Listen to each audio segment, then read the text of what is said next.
Hello. Welcome everybody. This is episode 2 of our ongoing series of chess.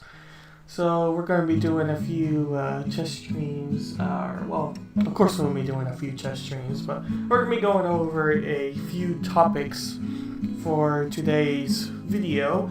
And ultimately, I want to continue kind of what I did on my last series, but we're going to learn a particular opening, and I'm going to try to understand this opening, learn how to play it, and we'll play it against a few bots and probably against a few actual human beings on chess.com. But my main focus for today's episode of this series is going to be learning a particular opening of chess. I kind of want to be able to understand how openings work before I move on and attempt more advanced things, more advanced chess things. That didn't really make too much sense, but I want to basically have a good understanding of an opening, as I feel I'll at least know what to play, especially if I'm white and I get the first move. Now, things become a little bit more difficult when you're black pieces and you're having to play off of what that person's move was, but there's still things you can do to have an opening on black pieces as well, and still be able to counter what white does with their pieces. But mainly I'm understanding how opening from more of a white piece chess perspective, instead of the black chess piece perspective. So we're going to be learning about openings and a particular opening itself, and then we'll get into our details of what in particular we are going to be covering for today's chess video, as I make sure we're all good to go, and it looks like we are all set up and ready. I'm not sure if Periscope is working, but I went ahead and connected my Periscope for this stream, so in theory we should be having Periscope going on as well. So anybody who's tuning in from Periscope, hello. Unfortunately, I'm not going to be able to see your comments unless Restream picks them up. I'm not exactly sure how that is going to work, and whenever I kind of figure out exactly how Periscope works, I'll be able to make sure I see your comments, because I'm not unsure if it is going to pick up on the chat software that I have to allow all of the places I stream to show chat in one location. But anyway, so I want to basically have a good understanding of chess opening, as I feel that gives me a good balance of exactly what we are wanting to focus on and basically build more confidence for me. I'm not exactly sure if this is the right approach to have when learning chess, as obviously I don't have a chess coach, nor do I have the desire to have a chess coach yet. I'm kind of just doing my own thing when it comes to chess. If I do want to pursue chess more, if I do want to make sure I have a good knowledge base of it, I might decide to take chess lessons or a chess camp or a chess coach or whatever that might be. But for now, I'm just kind of having fun with chess and not exactly wanting to become, an expert chess player and as fast as possible. More just kind of a casual chess player is, I guess, the best term for kind of what I'm doing here. But as I was saying earlier, I want to make sure I know an opening, as I feel like it'll give me more confidence when playing, because in the past couple of games I've been able to play chess pieces with my general knowledge of how the chess pieces work, but not exactly playing an opening. Now, regardless of what I play, it's probably some sort of opening that already exists, or I just blunder pieces. It's one of the two, right? Because there's a ton of openings for every single piece you move. You could probably move the queen to whatever number on that chessboard, and there's probably some opening that someone's made before that has that first move as part of the opening. So chess is a very complex game in that, and many people have been able to come up with their own versions of openings and step-by-step progression of how to confuse the other player, or to how to take advantage of the king side, or how to take advantage of a particular rook or a particular knight in order to take advantage of the other person's chessboard. That's been a common thing. So, me having the general knowledge of how the chess pieces move and work, and the chess structure of what piece is greater than the next. So, your rook is your, not your rook, your pawn is the least, and, it goes pawn, blah, blah, blah, blah, blah, blah, blah, all the way up to, the queen and king. So having the general knowledge of how the chess pieces move and which piece is greater than the other piece, it allows me to kind of move on the chessboard with some sort of knowledge of what I'm doing, but I'm not exactly having any sort of structure to how I'm moving the pieces and to how I'm setting it up. So, like every sport, if you want to call chess a sport, having a good opening and having a good basic skill set is highly important. I kind of compare it to baseball in this way. If you have, if you have knowledge of how baseball works, but you don't practice throwing or you don't practice batting, and you go up to play a game before you even have practiced how to throw or how to hit the ball, you're going to be further behind, even though you already know how baseball's rules work. It's kind of the same for chess, and that's kind of the way I've been thinking about it. So I want to learn an opening and combine it with my knowledge, my general knowledge of how chess pieces move and work, and the great to lesser value chess pieces, and I feel like I'll have a better structure, a better place to stand on to be able to play chess, because in no way am I any sort of chess expert by any means. By any means. You can put me up against your 5-year-old son and he might have a chance at beating me. So I am in no way a expert I'm not even a beginner chess player. I'm like a beginner chess player. So so I think that also needs to be taken into account with what all I'm saying. But that's just kind of the way I've been viewing it, and why I want to learn an opening, just to have some sort of knowledge and some sort of place to stand on, so that I'm able to move from that knowledge.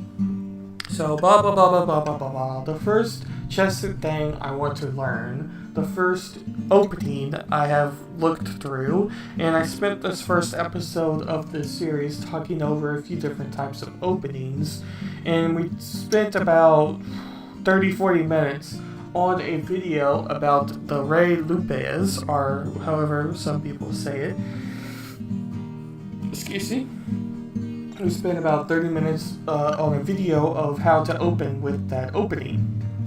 Now, on the second episode, I want to make sure that we have a good knowledge of this opening, and we're going to be watching a few videos later on talking about the opening from White's perspective, and then talking about the opening from Black's perspective. But we go on here with our first chess piece about Rey Lopez. The Rey Lopez is one of the oldest and most classic of all openings. It is named after a Spanish bishop who wrote one of the first books on chess. The Rey Lopez attacks the knight, which defends the e5 pawn. White hopes to use this attack to build more pressure on Black's center. So let's go ahead and look through our first opening. Oops. Going too fast here. Let's go one move. So obviously you see e4 as White gets the opening of chess. White pieces have the first move, and Black pieces have the defense. So you see e4. Now the most common thing that Black is going to do in relation to White's e4 move is by playing e5, putting the Black piece in front of the first pawn.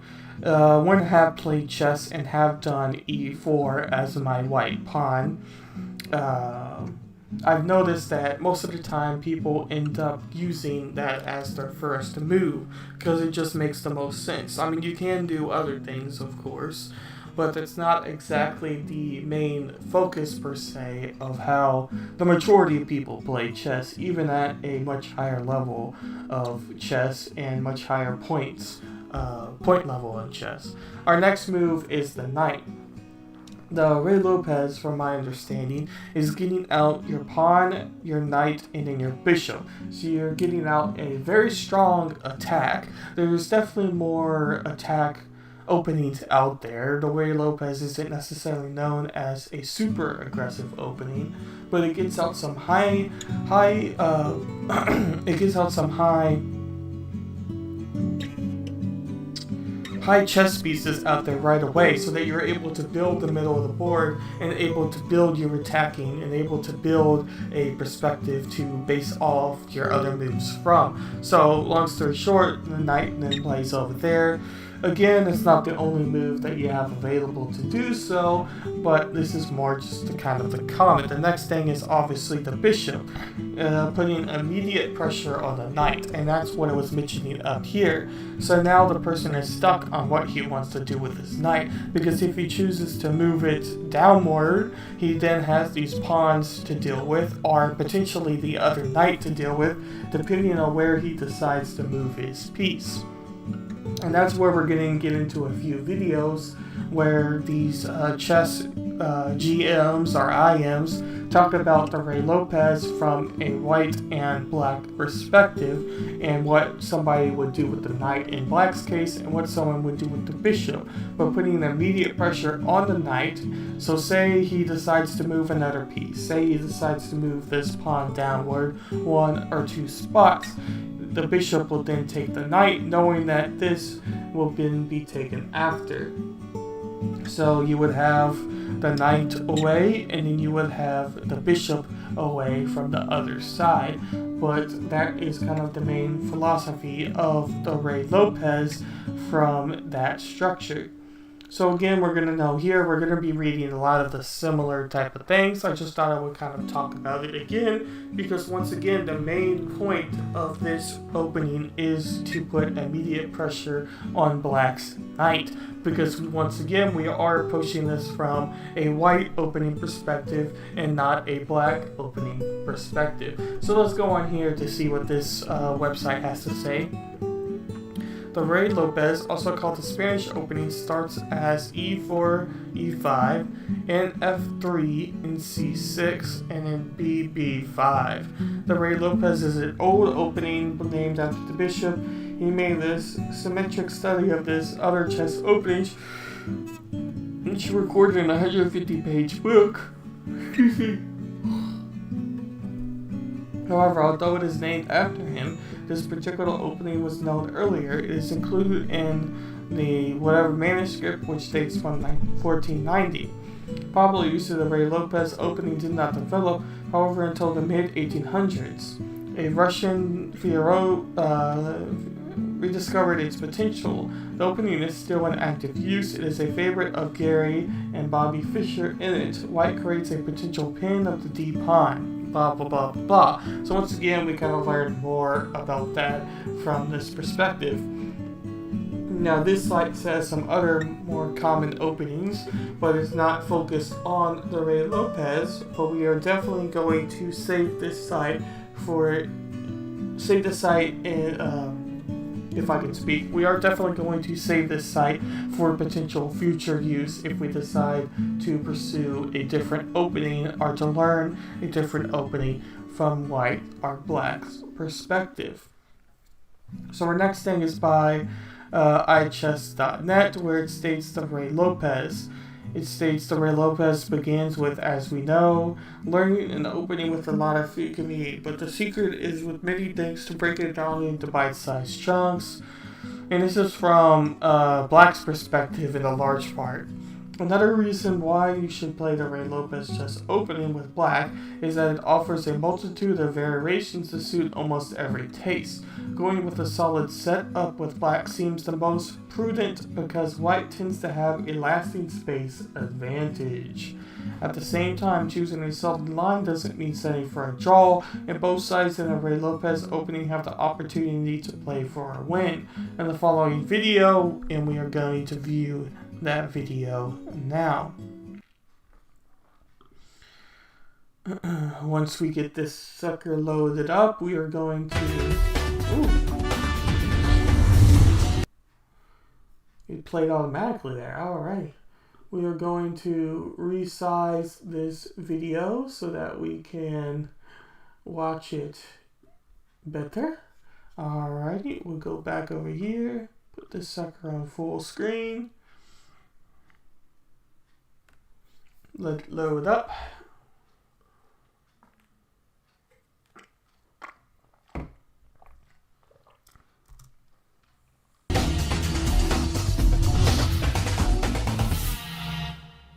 Hello everyone, this is Grandmaster Damian Lemos here for iChess, and in this video we'll talk about the Spanish opening, also known as Rey Lopez or Rey Lopez, however you want to pronounce it. And this is probably the most famous, the most popular opening we have in chess, together with Sicilian. So let's see how we get the Rey Lopez. White starts with e4, black plays e5. As white, we play knight to f3, we develop a piece, and we also attack the pawn on e5. Black plays knight to c6. He can also play knight f6, and this would be the Petrov or Russian defense. So knight c6, also developing a piece, protecting the... So before he goes on to talk here, we obviously see that this is the beginning structure of most of what the opening is. And we see a very common theme between when someone plays the pawn to e4, you see the knight come out from black's perspective after already, of course, playing the pawn before. So you're kind of a mirror image of what white is doing with their pieces to what black does with their pieces. There's another video mentioned, and I'm not sure if we're going to be playing the video, but we'll see. It gives a structure of white's pawns a greater advantage to black's pawns out here. Now this is a little bit further on in the Rey Lopez, but the idea of having a stronger pawn structure on king's side is a greater advantage than having a strong pawn structure on the queen's side, because simply put, the king is a higher piece value and the item that you have to protect the most when it comes to chess. So that is very important, and something that was mentioned in the other video. But let's go on and play some more. Pawn on e5, and here as white we play bishop to b5, and this is the Spanish, or as I was saying, Rey Lopez. If we play as white bishop c4, this is the Italian game, also known as Hioku Piano, and another possible line for white apart from bishop c4 or bishop b5 is playing d4, and this would be the Scotch game. So we'll focus on bishop b5. This is by far the main move by white in this position. And before, funny enough, I was playing the bishop to e4, I was playing the bishop here. I apologize if I ever say any of the numbers wrong. Dyslexia is not super friendly when it comes to the chess language, but one step at a time and we'll get this out here. But anyway, so beforehand I was playing here, and it was kind of funny. I kept thinking I was playing the Rey Lopez because it's been something I've been trying to learn, and now I'm spending time on stream kind of learning it some more. But this was kind of the first opening I was hearing a lot about, and I decided that I would go ahead and give it a try. So I was playing there because I was following a website that kind of had a step-by-step version of where to play each piece and why you should play it there, and I was kind of just looking at it, and I think they had a variation of the Spanish opening, or Rey Lopez, as Damien here says, from what the video we're watching, which is a little bit interesting and kind of funny. Maybe that was his favorite type of the Spanish opening, or his favorite opening, but he just called it Rey Lopez because it is based off of it, or it is just a variation of it. But anyway, I just thought that that was kind of funny, because I'm like, wait a second, have I been playing something else when I kept thinking I was playing this opening? But anyway, we'll continue on. 2 out of 3, you'll find bishop b5, and here black plays a6. This is the main line of the Spanish. He can also try knight to f6, and you probably heard about the Berlin Wall then. It is this knight f6, the Berlin variation. But okay, let's focus on the Spanish. a6, and white plays bishop a4. If we are looking for the advantage, it is wise to keep our bishop pair.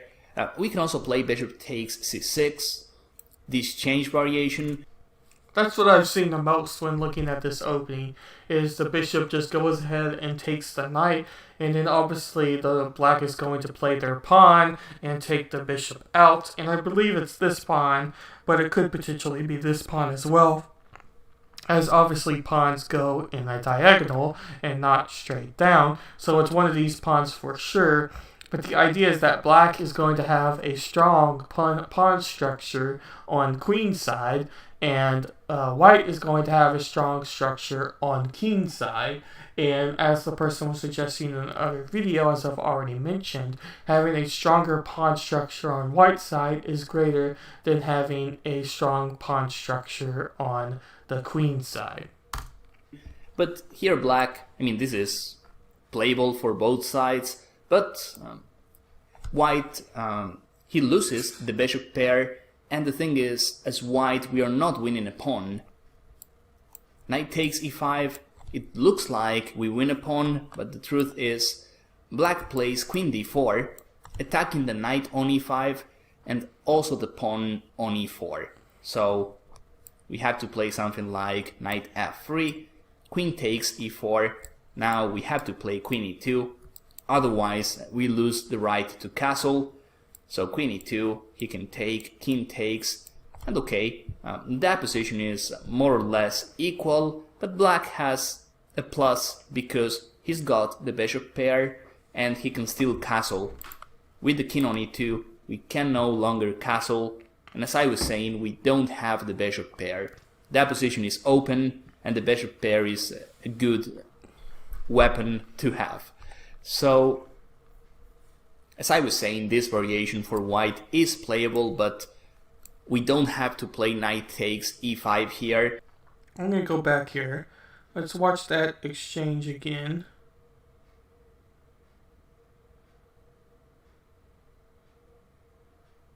Starts about here, I think. Let's just watch this game. Knight takes e5. It looks like we win a pawn, but the truth is black plays queen d4. So black then puts pressure on the knight and the pawn, obviously. And now black is in attack compared to white being more in a defensive structure, obviously. I don't think any of the games where I've attempted to play this opening, I have seen queen move in this direction. I want to say they basically just moved her, because the queen's up here, and the knight gets moved to the top. And now it's black's move, so let's just pretend the queen is back in its place. And I want to say that when I attempted this opening with beginner players, like very beginner players, less than 300 elo, they were moving pawns and not bothering with moving the queen. So I'm not sure if I have seen this variation or this play move, but in a large part it does make sense. So that's kind of interesting and something I didn't necessarily think about too much. 4, attacking the knight on e5 and also the pawn on e4. So we have to play something like knight f3, queen takes e4. Now we have to play queen e2, otherwise we lose the right to castle. So queen e2, he can take, king takes, and okay, that. So now you have the king and king. Both people have lost their queen. So it's also interesting that it's now kind of balanced. Now, I'm not sure if anybody has a pawn advantage or not, but I want to say at this particular point on the board, there is no pawn advantage, and white still has a wall of pawns, while black's pawns are more displaced. But we'll see what he has to say on this. Position is more or less equal, but black has a plus because he's got the bishop pair and he can still castle. With the king on e2, we can no longer castle, and as I was saying, we don't have the bishop pair. That position is open, and the bishop pair is a good weapon to have. So, as I was saying, this variation for white is playable, but we don't have to play knight takes e5 here. So, after a6, the main move, what everybody plays, is bishop to a4. We keep the tension. We still have the chance of playing bishop takes c6 later, but for the time being we keep our bishop pair. Here black plays knight to f6, and as white, we have the e4 pawn under attack, so we can play the simple d3, or we can also castle. This is the main move. And here is where black has to decide what to play. He can play the open Spanish. Let me get rid that of those would be bots playing real knight quick. takes e4. And it makes sense, the name, the open Spanish, it makes a lot of sense because that position arising after knight takes e4 is quite open. As white we play rook e1, we can play this, we can take on e5 afterwards. There is another move which is d4. This is quite tricky. If this, we can play rook e1, and now black is facing some development issues. So after d4, the main line of the open Spanish goes b5, bishop here, and black, he's not interested in keeping his extra pawn. Instead, he plays d5, and once we take the pawn back, he can play a move like bishop e6. And this is the main position of the open Spanish. And, well, as white we have some advantages. We have an advanced pawn on e5. On the other hand, he's got the knight on e4, which might be annoying, but okay. Oops. Alright, we're going into an ad. Watch live TV from 85 plus top channels. Stop. YouTube.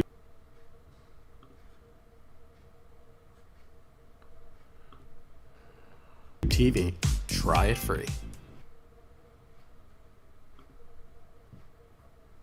This is one of the most despicable things I have seen in all my years in public service. Republicans are moving on a national coordinated effort to enact.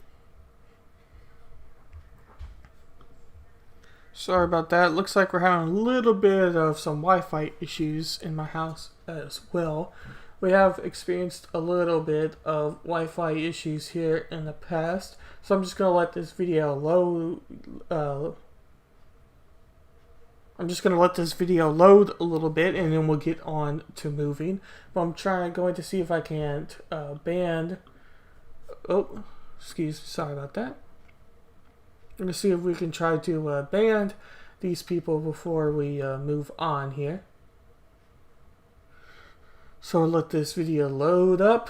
But this is a common variation. I'm glad he went back and started to show some of these other structures as well, because I think that that is very important. Why can't I get rid of this? This is annoying as hell.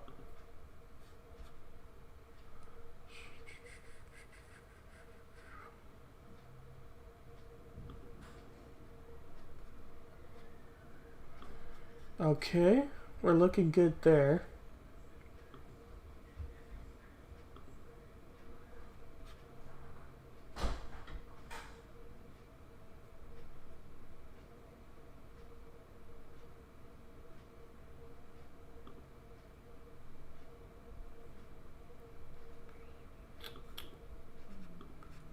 Could I not get away from this?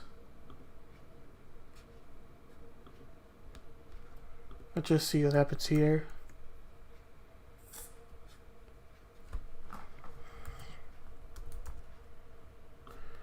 Alrighty, let's see if we can't ban this guy here.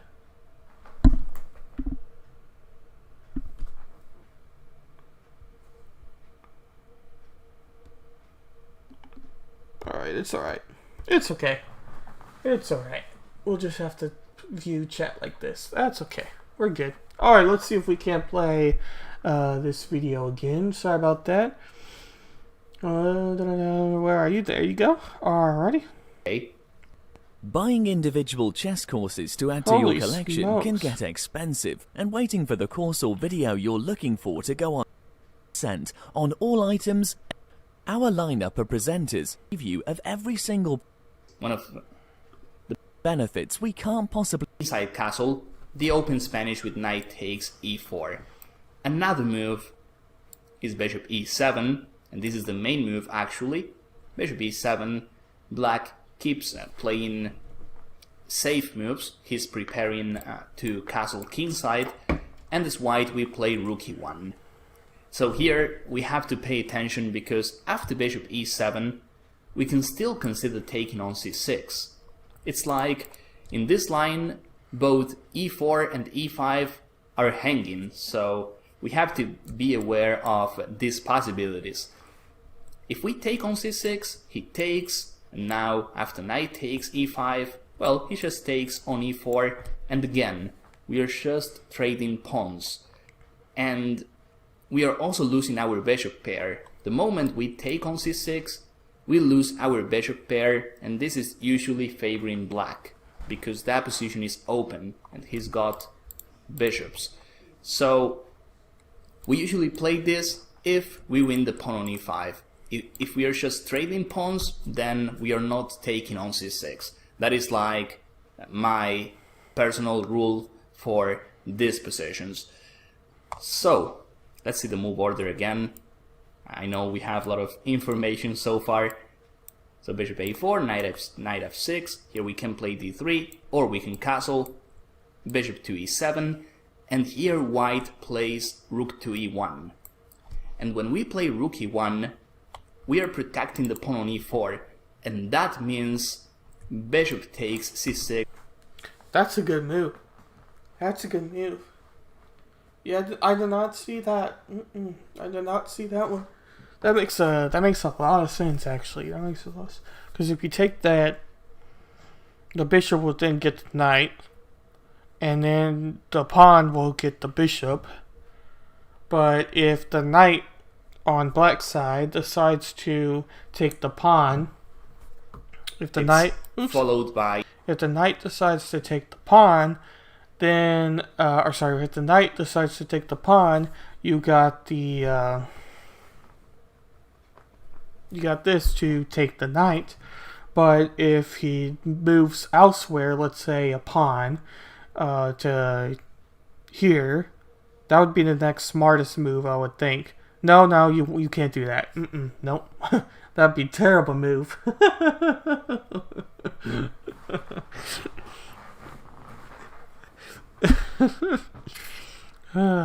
If the knight goes down here, or if if the pawn decides to go down here, then the bishop will go here.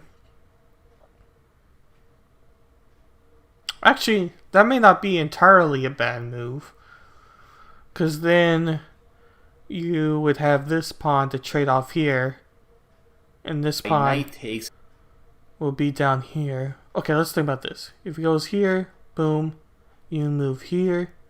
He moves here, and now the king's gone. So yeah, that is a terrible idea. Yeah, that's... Oh, hello, thank you for the follow. Thank you. This is me just being a idiot at chess here, so hopefully this is at least enjoyable for you, but I do appreciate that. But let's continue on to see what he has to say here. E5 is a threat. Imagine he castles, which is a reasonable move. Then we can take on c6, and after pawn takes, we simply take on e5. Here we win. The pawn black gets nothing in return, and there's no knight takes e4 because the rook is protecting. So clean extra pawn for white. We also destroy his pawn structure on the queen side. So yeah, this is... I'm going to watch that again because I think I missed what he exactly was saying. But obviously having a pawn structure like this where you have them in a line is not smart. That's one of the worst things you want to do with any sort of any pieces in chess, really. But especially with pawns, because pawns can only go in one direction until they actually attack to win a piece. So a pawn structure like this is absolutely terrible. But we're going to go down here, and we're going to watch him say that again, because I think I missed what he was kind of saying there. Let's just go here, and let's just rewatch what it says here. These positions. So let's see the move order again. I know we have a lot of information so far. So bishop a4, knight f6. Here we can play d3, or we can castle. Bishop to e7, and here white plays rook to e1.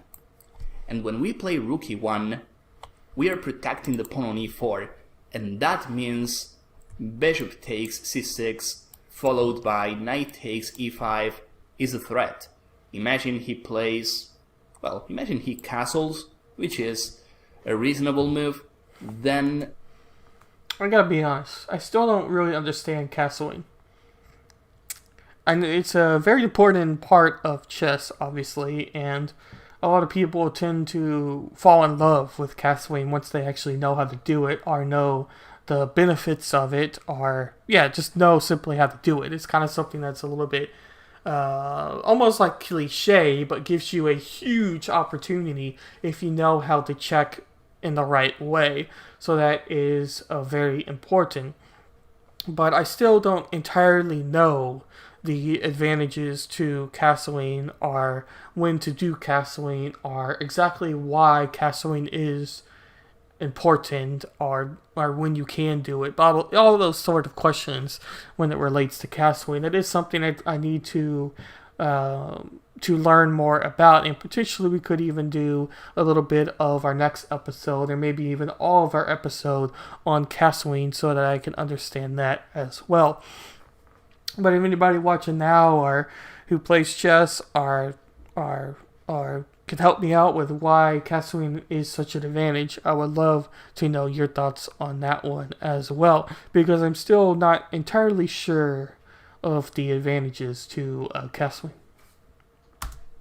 We can take on c6, and after pawn takes, we simply take on e5. Here we win. Okay, so he took our bishop, was it? Yeah, he took our bishop there, and then we take his pawn with our knight, and obviously this knight is not going to be able to take this knight, so we still have an advantage, and we have an advantage at his higher pieces, our pawns over here as well, which is also important. And our knight isn't necessarily under attack, but it leaves this knight control underneath, as I believe... Yeah, it leaves the knight potential control underneath there. So we still need to watch out for that. But we get a pawn, and we don't put our knight in danger. So it is a good trade, even though he did take the bishop on our side from the white's perspective. The pawn black gets nothing in return, and there's no knight takes e4 because the rook is protecting. So clean extra pawn for white. We also destroy his pawn structure on the queen side. So yeah, this is very good actually. Clear advantage for us. So after rook e1, before castling, before playing this move, black has to play b5. This in-between move is good because now we have to play bishop b3, we have no other choice, and then he can castle safely. The thing is, e5 is no longer under attack, there's no bishop takes c6. So here, yeah, both So that's the black's castle perspective. kingside and d6 are played a lot. We usually get transpositions as well. There's only one difference. If he castles, he can consider playing a quick d5 without wasting a tempi playing d6. And after c3, if for instance if we play c3, then black, he can play the Marshall gambit with d5. You probably heard about this gambit, which is super aggressive for black. And yeah, the main line goes pawn takes, knight takes d5, and here as you can see, the e5 pawn is hanging, so knight takes e5, rook takes, white is up a pawn, but on the other hand, black has a lot of counterplay. Our knight f3, which is supposed to be the kingside defender, is no longer there, and as I was saying, black has some serious attacking chances on the king side.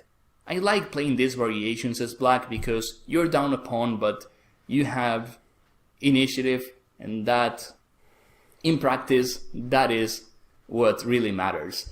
So the Marshall, very interesting. Of course in this position after bishop b3, c3 is not binding. c3 is actually allowing the Marshall with d5. We can also play moves like knight c3, a4. We have sublines where d5 is not as powerful as c3, d5. So you always have alternatives as white as well. So that happens if black castles kingside, but a lot of players, they are happy playing d6 because now once he plays d6, the e5 pawn is well protected, and that means he can play something like knight a5. When he plays d6, knight a5 is a positional threat. Just to make things more simple, if he plays knight a5 here, trying to trap our bishop, then we take on e5, and we win a pawn. If he plays d6 first, and we play, suppose we play king h1, then he can play knight to a5, this pawn is protected, and he traps our bishop. If we lose the bishop pair, we know how bad this can be, because that position is potentially open. So, when he plays d3, as white, we have to more or less play c3, and this move, you'll see this move often because first we control the center, we prepare moves like d4, and most important, after c3 we have an escaping square for our bishop, so even if he plays knight a5, we have bishop c2, we don't have to worry about knight a5 anymore. So c3, this move is key. Here black castles, and then we play h3. If you look up this position on a database, you'll find millions of games. We have this position played by super grandmasters, former world champions, club players. You'll find this position everywhere. And h3, this move is key as well, because if we want to play something like d4, occupying the center, it is good to stop this pin, especially when you have d4 already. The pin is a bit annoying. It is fair to say this pin is annoying because we have some pressure on d4. Here, for instance, he's trying to take on f3, and if we play queen takes f3, then d4 is no longer protected, and if he takes on f3 and we take with the g-pawn, then our king side is a mess. So if we want to play d4, it is good to play h3 first, we stop the pin, and then we are ready to occupy the center by playing d4. So again, this is probably the main position of the Rey Lopez or Spanish, and black has a lot of systems. Knight a5, bishop b7, there is a crazy looking move which is knight b8, the Breyer system, and this knight b8, it looks bad, but it is actually one of the best moves black has in this position, because the knight is much better on d7. Also, the c7 pawn can advance. Previously with the knight on c6, the pawn on c7 was, a bit passive. Now after knight b8, black, he can also try occupying the center with c5.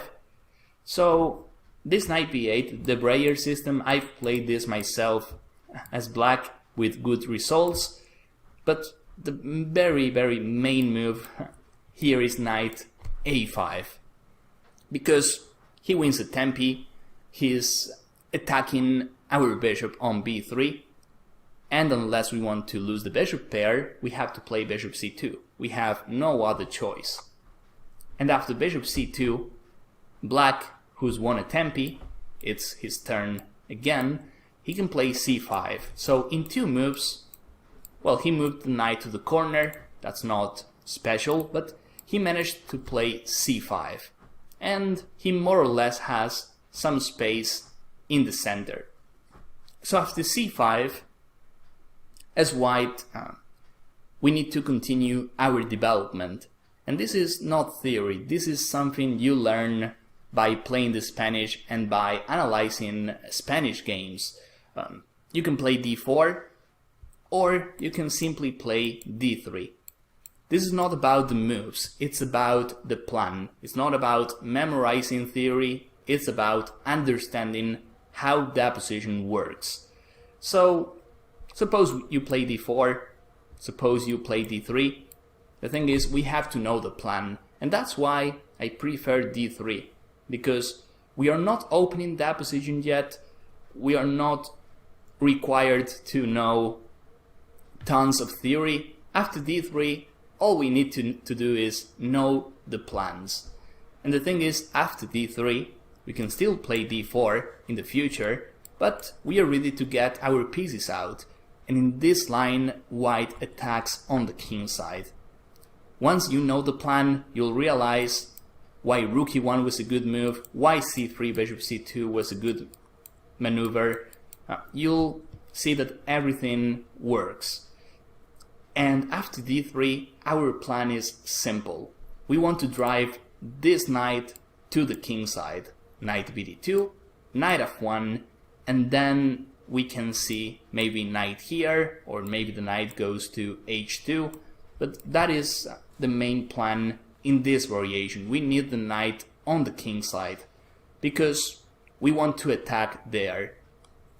That position looks closed, but at some point the bishop on c2 will be part of the attack. Imagine one day we play d4, then bishop c2 is going to be an attacker as well. I've seen other maneuvers, such as, imagine, I'll just play some moves as black, but before I do so, imagine we have knight d2, knight f1, knight g3, then once those moves are in, I can also play something like knight h2, and then I drive my queen to the king side, and the knight on h2 can go to g4. So let me just try playing that variation out. Knight f1, suppose he... It is kind of a crazy variation. I don't think I would ever think of that myself. I don't think so on that one. But we'll let him would let him play it out for sure. I was just thinking like, whew, I don't know if I would ever see that in the game for sure. Plays rook c8. Black, he's gonna try doing something in the meantime. He's not gonna play passive, but I'm just playing random moves. We can try something like this, and then we have some serious attack on the king side. Not to mention, in this position, I forgot about knight f5. The knight there looks very aggressive, and if black decides to play something like this, which is okay, I mean he's stopping knight f5, then he's creating a lot of weaknesses on the king side. And we can try exploiting those by playing bishop h6, maybe we can try h4, h5. It all depends on that position, but it is good to know the plans.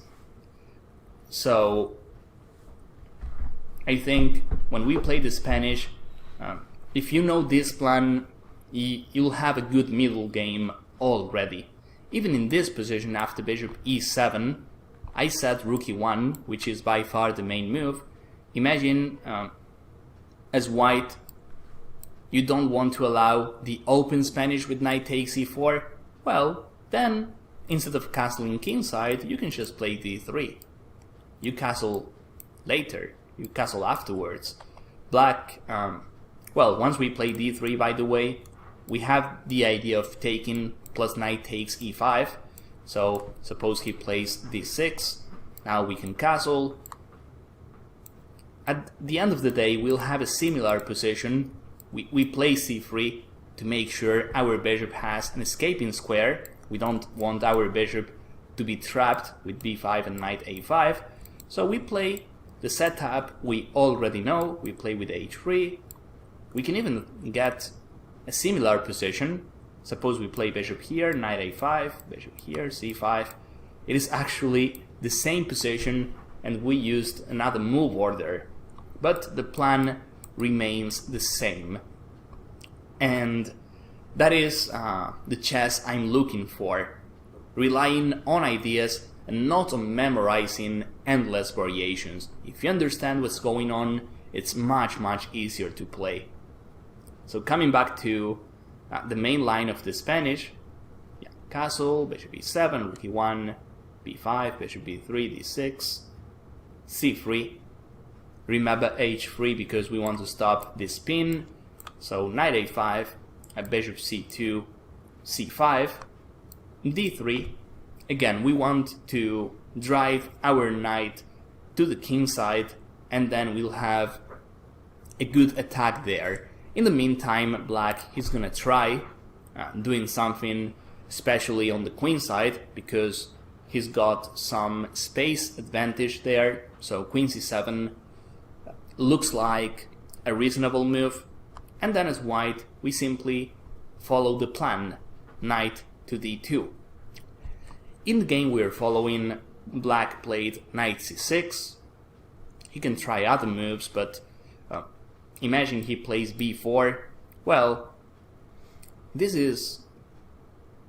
I mean, this move doesn't concern me at all, because first, I could consider closing that position on the queen side, but I can also play something like pawn takes, and eventually I can play knight f1, I can move my bishop, I can play rook c1, and suddenly black is having some issues on the queen side, because the queen on c7 is not well placed. We also have to remember that we can consider opening that position with d4, but I mean, this move, I don't feel black has a good development to play a move like this. If he plays c4, I think this is even worse, because now we can play d4.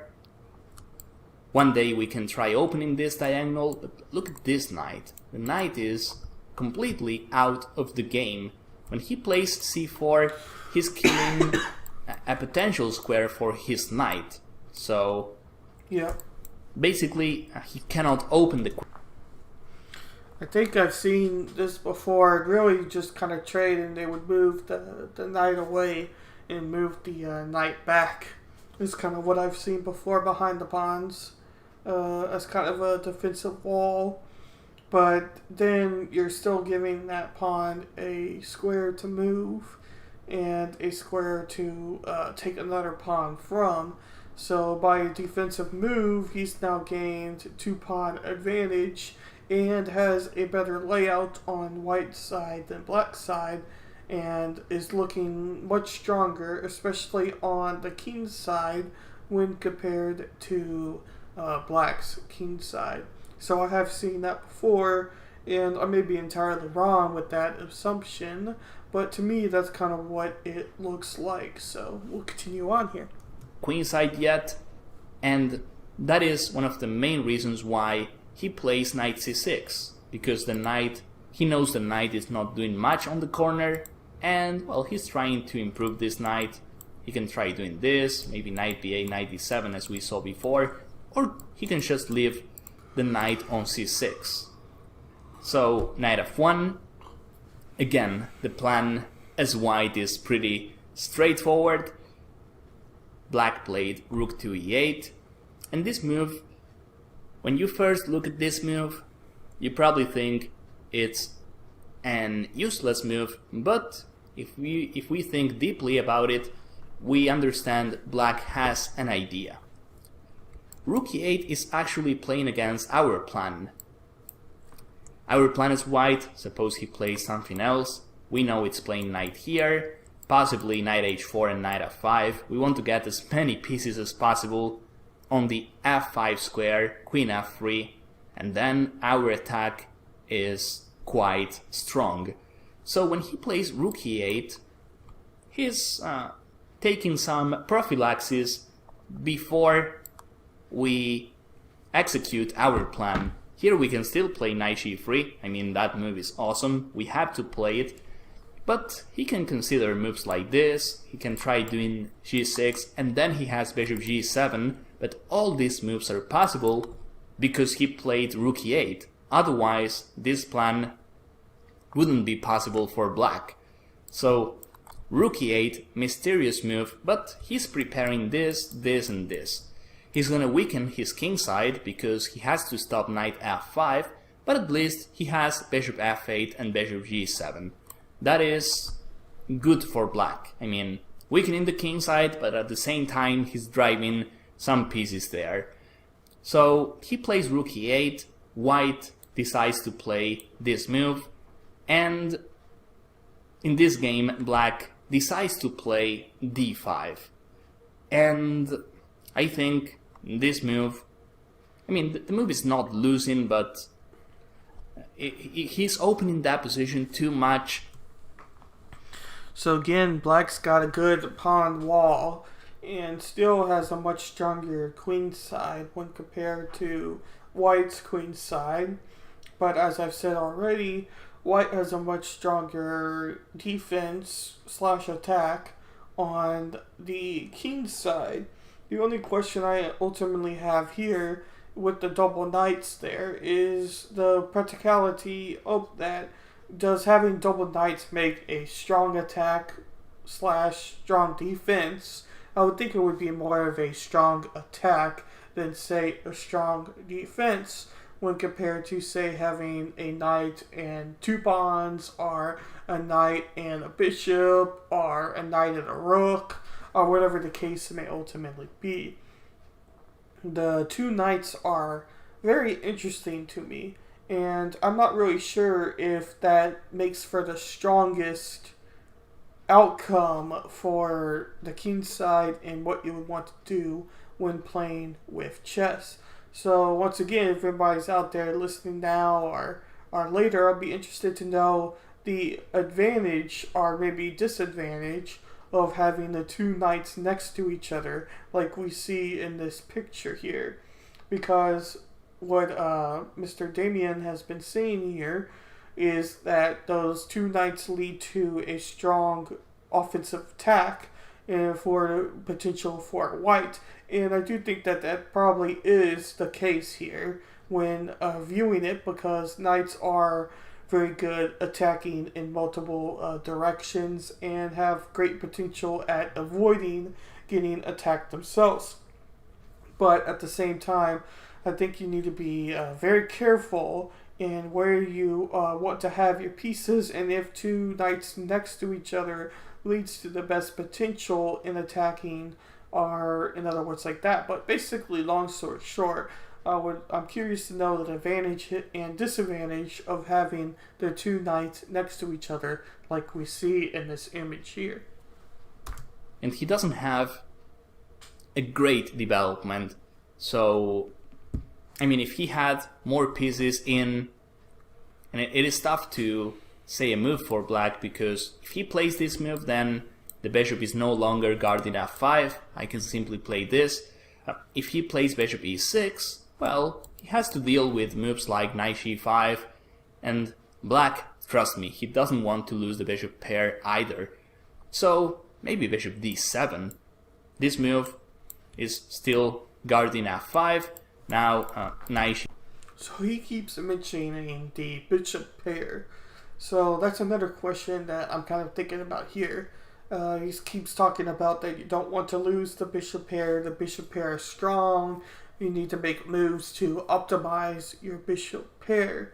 So from my understanding of basically what he's saying here is your bishops are far more important than many of the other pieces on the chessboard besides the queen and king, obviously, because those are the two strongest pieces on the chessboard. So that's kind of another thing that I have, and I think I need to look a little bit more into with bishop pairs and strengths of the bishop, because obviously the bishops are able to move in diagonal patterns and can move across the board very easily, and are very good at attacking and retreating back to not be attacked as well. So that's another thing I kind of need to look more into with bishop pairs, because he's mentioned probably at least 8 times now about the bishop pairs and not wanting to lose those. And I keep noticing that he's saying pairs. So he's having the bishops next to each other, either in a vertical or horizontal pattern here. So that's another thing. When he says bishop pairs, is he just talking about having 2 bishops on the board, period? Or is he talking about having the bishop pairs, having 2 bishops next to each other, either in a vertical or horizontal pattern? That's another thing I think I need to do a little bit more looking into to be able to understand for myself. g5 is not doing much because the bishop is not on e6, so maybe bishop d7, rook d8, bring some more pieces into the game, and then he can play d5. But in order to play d5, I think black needs a much better development. Here, I mean, it's okay, but I feel what white played was good. He played d4, and what happens here, that position is super complicated. As you can see, we have a lot of possible takes, retakes. We have some tactics going on. In this position, white has the better development, and suddenly bishop c2, which was passive, now this bishop is playing, and that is something that happens a lot in the Spanish. Bishop c2 is sleeping, but suddenly the bishop comes into play. So after d5, white played d4. Here we have a lot of possibilities. Let's see what happened in this game. Black decided to play e takes d4, and here white takes on d5. Here we understand why. So before he goes on to talk there, obviously the PC's having the arrow towards is now able to attack the bishop. Now the rook would be able to then take the bishop before, say, it decides to take the queen, because obviously the black is not going to let that happen. That's not a fair trade at all. But also the white pawn is in striking distance of taking one of the black's knights. So by white's pawn taking one of the black's knights, he then takes a higher advantage piece than he did beforehand. And that's important because, say, even if white takes the white's knight, then the queen moves one forward and takes the pawn. He then gets out of the way of the rook, and say the rook were to move over, he still puts attack of the queen. So basically the queen would then have to take the rook, or the rook would then have to take the rook. And I don't think with the bishop being in the way that the move would be to take the bishop with the rook for white's perspective, but at the same time it also makes a lot of sense. Because the white takes the bishop on black, the queen then takes the rook. So now you have them two next to each other. The pawn would then probably move one forward and put pressure on the queen, and the queen would then move elsewhere. The pawn can then move up and be where the bishop is, and the bishop would probably then take the pawn. So yeah, I wonder what his move is necessarily going to be here.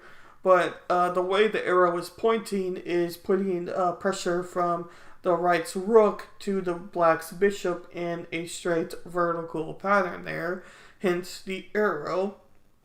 So from that, it looks like he would be taking that bishop and being up as far as that goes. And then, as I've already said, I would think that black's rook would then take right's rook and be out of the forward square there. And then I would think that white would move one forward and put pressure on the queen. But let's see what we have to do here.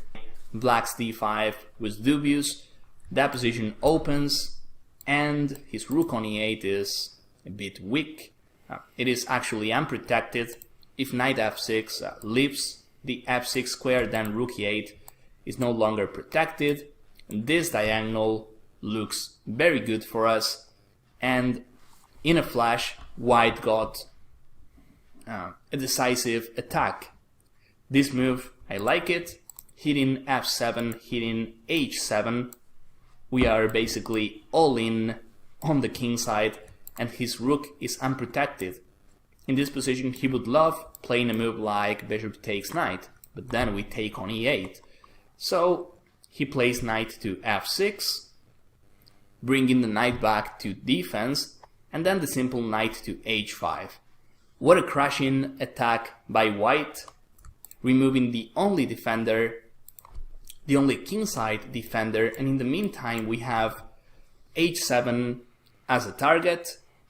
If knight f6 leaves that square, we simply take on h7, and believe it or not, black is defendless in this position. If he plays g6, we just win a piece. Remember, rook e8 was hanging. If he plays h6, we can still take, and bishop takes is not possible because the rook is hanging, so he has to play this, which is awful.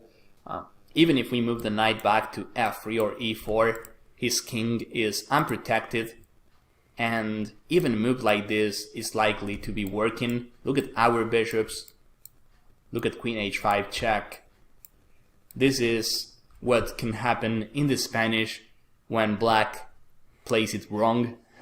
Kingside defendless, our bishops are coming, and yeah, that is, as I was saying, what happens when you play a quick d5 with no development. So yeah, let's see again. This takes, e takes d5, knight takes, knight here, knight f6. All of white pieces attacking with knight h5. Black decided to play bishop b7, and white keeps on bringing pieces into the game. What a nightmare this position is for black. Bishop f4. Now black plays queen d7. If he plays bishop d6, then we take on f6, and again we destroy his king side. Not to mention h7 is hanging as well. So he plays queen d7. knight takes f6 check, bishop takes. Now we get the pawn back and we also destroy his king side, so king f8, queen h5, and in this position black resigned. Maybe it's a bit too soon to resign, but after queen h5 we have some threats. The first one is like moving our bishop, and then we have queen h8, that is checkmate. Another threat we have is deviating the queen. The queen is the only one protecting f7, so a move like bishop d6 would be crushing too, because if he takes, then we play queen takes f7. So for instance, if rook takes, now we are cutting the king, so he has to play rook e8, and now we have the simple bishop d6. This is a check, so if he takes, we mate him, queen takes f7, and if he plays anything else, no matter how he covers the check, we also play queen takes f7 mate.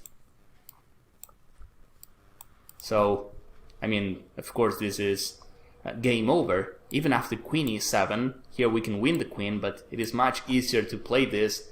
And yeah, black has no possibilities after bishop d6, so he probably saw this variation and that's why he resigned. I think this is a good example. If you look on the database, you'll find endless games like this. Of course black, he can do better, as we saw rook e8. Without d5, he can try bishop f8, g6 and bishop g7. These games are quite slow. We have every single piece on board, so a game full of maneuvers is expected. So that's all for this opening, for this video. You have a link below the video, an article about the Spanish.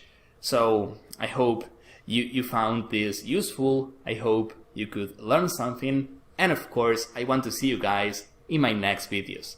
Thank you. So there we go there. Oops. So I thought that was a very good video as I try to pause this. And he has a whole series on his chess, on his chess.net on the Rey Lopez and other openings as well. But I thought that was a very good breakdown of this opening. Now I did have this other video I was thinking about showing as well, but I don't necessarily think that I'm going to play this on stream, but I'm definitely probably going to play it in my free time again. I've seen about 8 minutes of this video when I was doing research before this stream and trying to find some content that I thought I would learn a lot on and I thought people would be interested in watching with me. So I'm probably going to be watching all of the video and the part I already seen again, but I don't think we're going to be playing it on stream for today because we are approaching the time I have left to play some games against some bots and maybe even some people out there.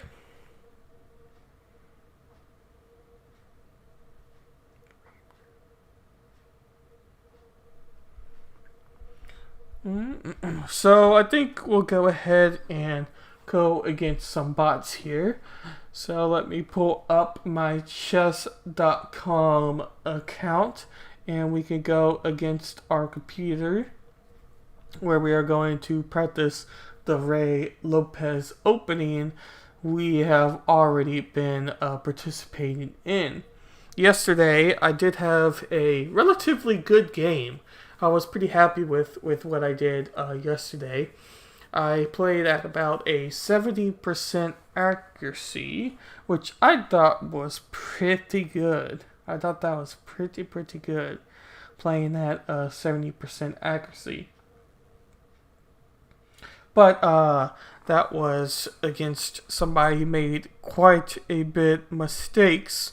But hey, you know, it's still playing at a pretty good accuracy. So we're going to go against our beginner bot here, the lowest level they have. We'll just play with this mode because why not? So we have the starting position here. So if we follow our Rey Lopez opening, we will play our pawn here to e4, and that is our first move when playing the Rey Lopez. So we're going to go ahead and play our pawn to 1e4. So there we go there, and then he's going to play the most common attack back at 1e5.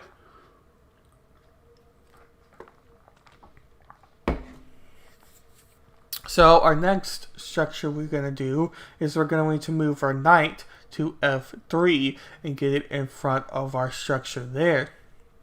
So we're going to go to our knight to f3.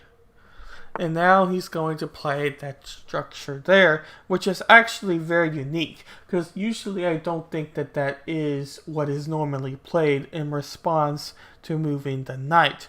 Usually from what we've seen in other videos, and most normal chess players would go ahead and move their knight out to counter our knight movement and almost be a mirror image of what we have already played.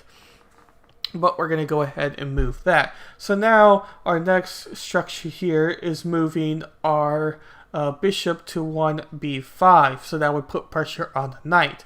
Now he didn't move his knight, but I'm going to go ahead and play that because why not?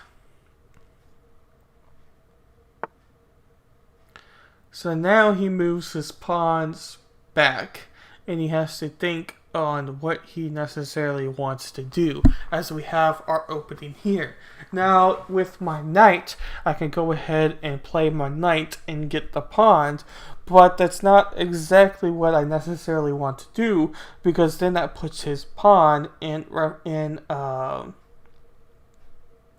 that puts his pawn to be able to get out of there. So I think on the outside, if we move our structure to here and take his pawn, we then get pressure from his pawn to here, where it will take our bishop and we'll be losing our bishop. So that is not the smartest move.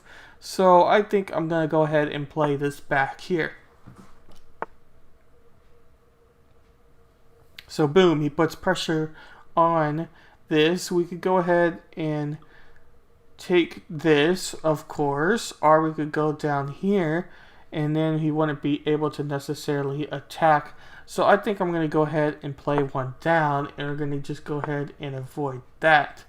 So now he's putting pressure on the knight, per se. We can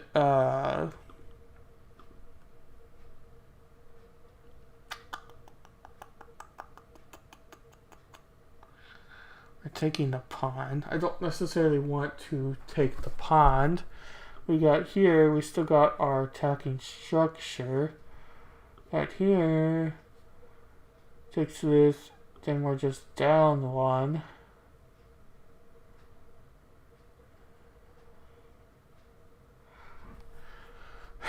Let's see. What if I go here? Okay.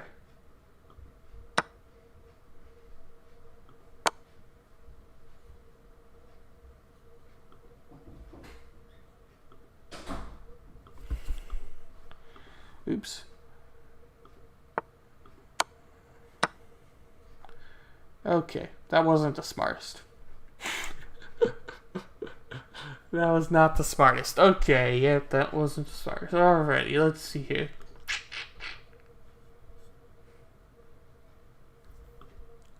I'm gonna restart this here.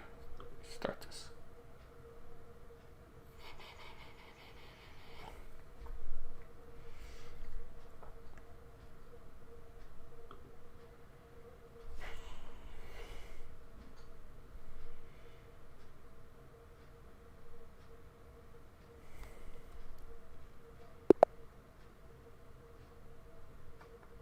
Alright, let's just go ahead and play this. I don't like this at all.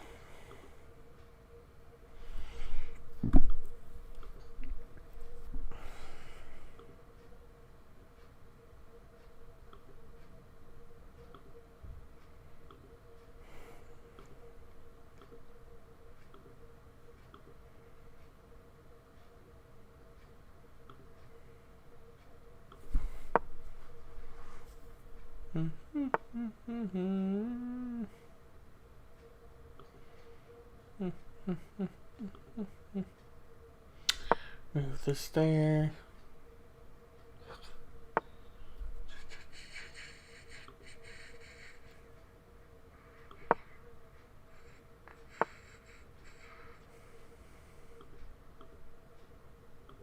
Okay, I don't know why he did that. If we move there, he then takes our knight. If we move there, he then takes that. If we move there, he then takes that. So we're going to go ahead and retreat backwards as we can with our knight. He moves his bishop, so that puts our diagonal here and here. So he's putting pressure on our knight most likely. We still got our pressure there, so we can go ahead and take that. I think I'm going to take that and put pressure on his knight, because if he decides to move back, he's not necessarily doing any damage. So we're going to go ahead and take his pawn and then put pressure on his knight. So he didn't move his knight. Let's make sure we don't have any damage here. He's going for here. Put in our pressure here, taking our pawn, not a problem. If he goes here, he'll put pressure here. So we're in good structure here. So we're going to go ahead and take his knight. So he's then moved that outwards. We got a blocked structure here. We got here. We still got our pawn to deal with. So I don't think that is the smartest move for our knight. We got our bishop here. We could go ahead and move out since we don't have to deal with our pawn structure. We still got this move here. So I'm going to go ahead and move this up to see if he takes the bait. So he didn't take the bait. Ooh, that's an issue. Okay, we're fine. We're fine. We can move that there. And that is kind of the main structure. So he goes ahead and moves this. We're going to leave this here. We got our structure here. We still got our knight to deal with. We still got this pawn. I don't necessarily like our pawn in the way he's got us blocked here. We can move this up, but I think we're going to keep that structure there. We could castle, but I don't think that castling is the best approach here either. So I think we are going to move my pawn and advance that forward. Okay, so he moves his pawn that direction. He's still got a structure to where if I want to use my knight and take his pawn, we can't, because we can't. We got our rook available. We got our knight. We can go ahead and mobilize our knight. I think I'm going to go ahead and do that. Get our knight on that side and block his pawn. He moves that out. If we move this back, he's then putting pressure on our pawn. We got that there. We got pressure on his pawn, but we still got a issue to deal with there. So I'm going to go ahead and leave that. If we move this forward, he takes here. We move forward, we got that attack, so that doesn't do anything for us. If we move here, that doesn't work. If we move here, he takes us with the pawn. Don't want to do that. If we move here, he does this. If we move there, we get our pawn blocked. If we moved here,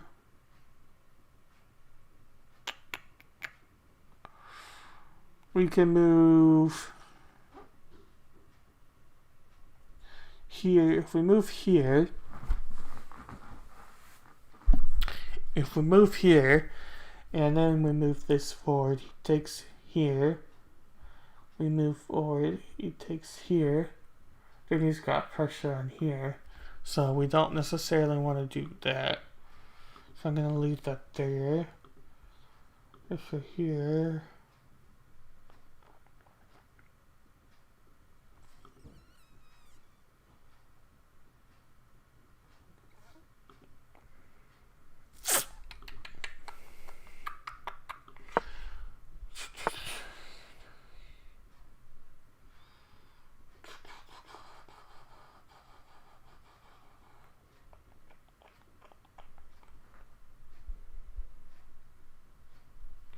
Okay, so that was a good move. Let's think here.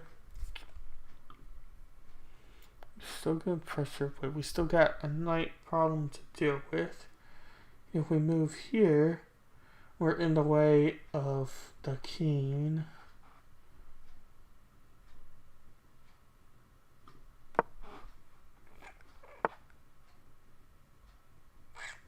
So he then moves his bishop back. So if we get here, we still got pressure on our pawn, but we're not in attack of the king. But I'm going to leave my bishop there because he's still got the vertical attack, which is strong because that's going to be one of the only ways that we are able to perform what we want to do here. If we look at what we can do with our knight, we're in a semi-weak position, but our knight is also not in... Oh, why did I do that?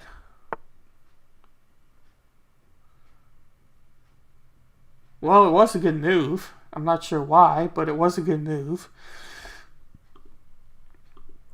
We're back in our same position, so if we move there, then the bishop attacks us if we move here, so we don't want to do that. If we move here, we got this part there. We still got the rook on this side. We move a knight here. I'm going to move this back to NGH. So if we move here, basically just repeated what we already did. If we move here, then the knight, but we still got our diagonal, so I don't know if that is the smartest. So I'm going to leave that there. If we move here, he then takes us, but I'm going to do that. I think that's the best. Let's see if that was a good move or not. I think that would be a good move, but I'm not entirely sure on that one.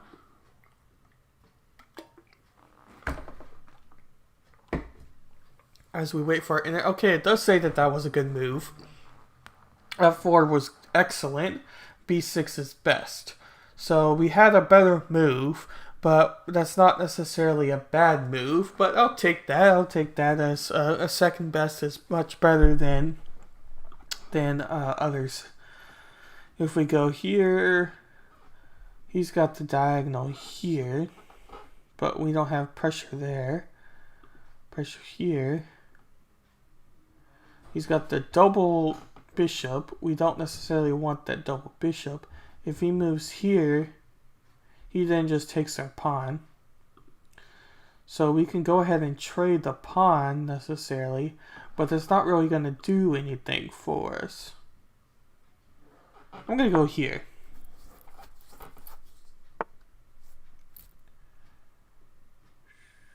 He should have moved his bishop. I don't think that was a smart move, because I think he could have got that with the bishop. So I don't think that was a smart move, but let's go ahead and wait. He says it was excellent, but not best. Alright, well, I'll take that. But let's see. We got his queen, so we're up by quite a bit here on the bot, but we're definitely not perfect. I'm going to go ahead and take his rook. He went ahead and moved his rook. We can get it with the knight, and we have advantage. Now, if we do that, he's just going to take us with his bishop, and we're now down a knight. But we have an advantage because we also have the other rook, and we can take advantage of us having our two rooks instead of him just having one rook. So I'm going to go ahead and take this. He can get us with the bishop, but I don't ultimately think that was a bad move. But let's go ahead and see what he has to say as far as the chess analysis of that move. Now, like I said, I think he would go ahead and take that with his bishop. So that was best. There was no other better move out there. That was the best move. Well, I'll take that. I will take that. That is for sure. Okay, so now that we're down here, if I take this here and say he moves his here, take this here, and got this here, I'm going to take the knight. Let's see if that was a good move. Yep, that was the best move. Okay. Alrighty. So we got this move there. We got this move. We got this move. It'll just take us, so we can't do that. Now we definitely can't do that one. We can go here.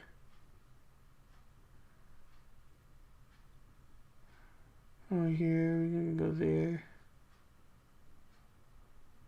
We can go there. Let's see what they thought about that. Oh, shoot, shoot, shoot. Not good, not good, not good, not good, not good, not good. It was excellent, but alright, well, shit. Alright, let's see, let's think. Alright. So he's got us in pressure here. And if I was him, I would go ahead and take our rook. And I do not want him to take our rook. So I'm going to go ahead and move this here. That way, if he decides to go down diagonal, we got pressure on him. We definitely do not want our rook moved. Unfortunately, that then takes away any opportunity to do a castle. But I don't necessarily think that that was the best. Now it says 0-0 was the best option. But I like that one a lot better. I like that one a lot better. That's what I would do. That's what everybody else would do. So we still can't get that. If we move this rook, we're in pressure here. If we move this forward, he then takes us and we can take it with the queen. So I'm going to go ahead and do that. Just see what we have to say here.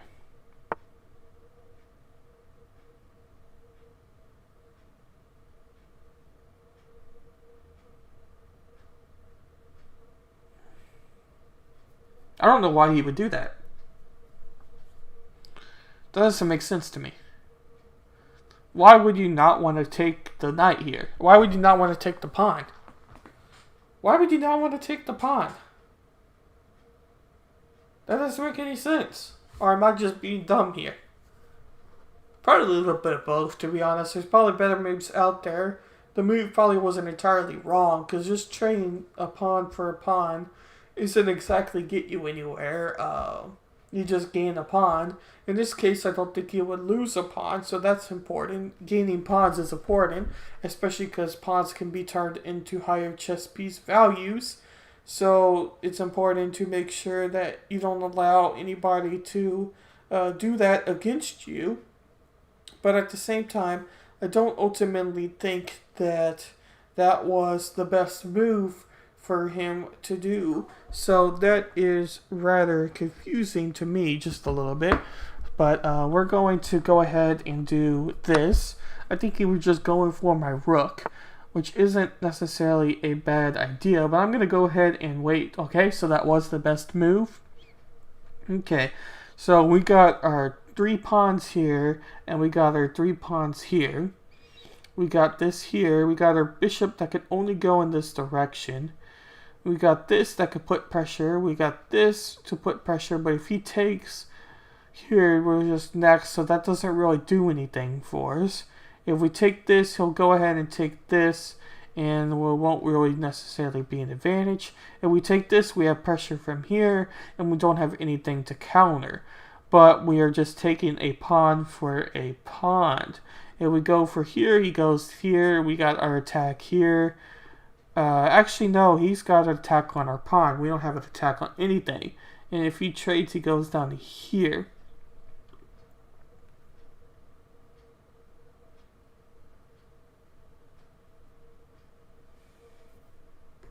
I don't see why not. So I'm going to take that. So he moves there, which is very unique. What does that say? Is a missed a win? Is that what it says? I don't know. I think that says it was a missed win. But that is a-okay because, frankly, I don't know what I'm doing. Take this there.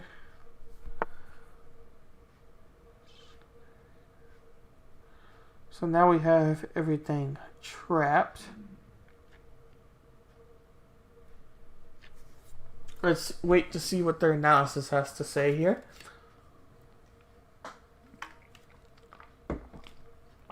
I don't necessarily see why that would be a bad move, but it was a missed win.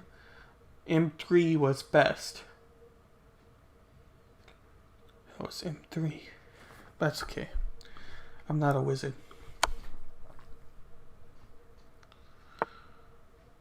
Alrighty. Alright, let's think here. Let's think.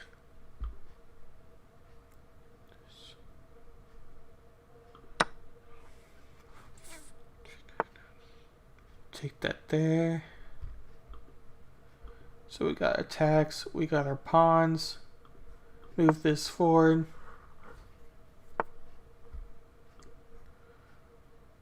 Move this forward.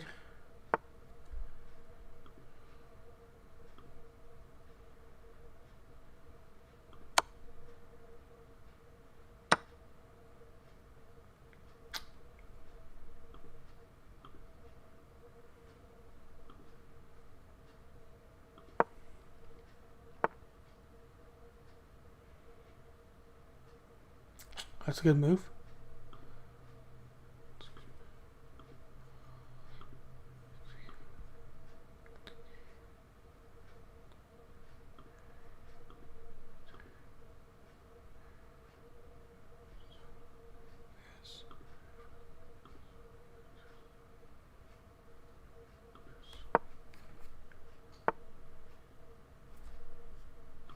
Take the pawn.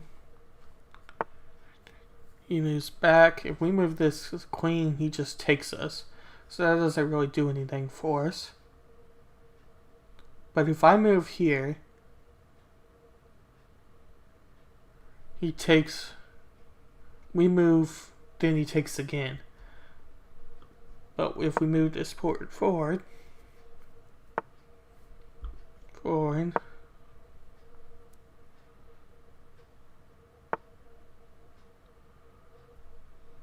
Why would he do that? Why would you do that? God, this bot is dumb. Why would you do that? At least make the game challenging. What the hell are you doing, brother? That is so dumb. Alright. You take that, put him as a queen. Okay. We move there.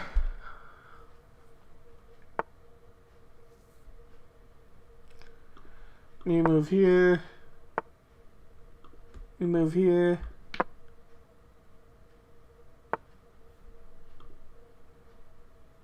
We move there. We move here.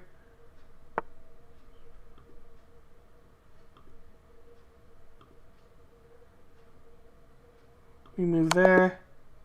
And I win the game. Okay.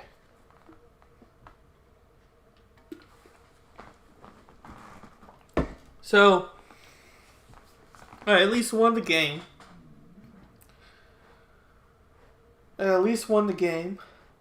But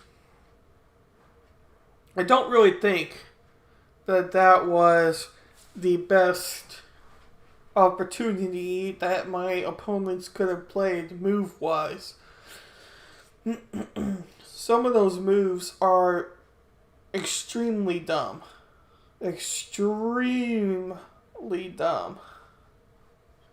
Like, there's no way even a 250 player would play those moves.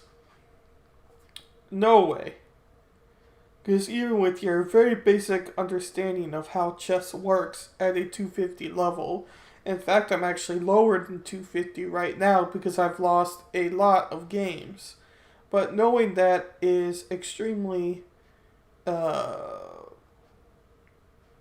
of those moves are just super dumb. Like, super, super dumb. So, yeah, I don't entirely know. That doesn't really make too much sense for me here.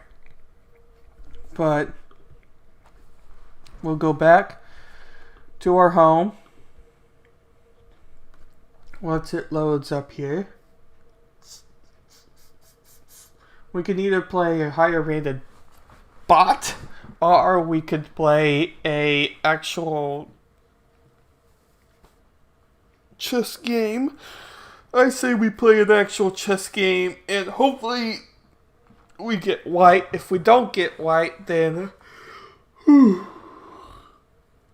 we'll just play something else, which is okay. But hopefully we get white here. Alrighty, gentlemen, we got white. Are we ready to roll and we ready to play? So 1e4 is our first move. So 1e4. Let's see what he's going to go ahead and state here. He goes 1e5, obviously. Our next move is with our knight, and we're going to move that to f3. So we move our knight to we move our knight to f3.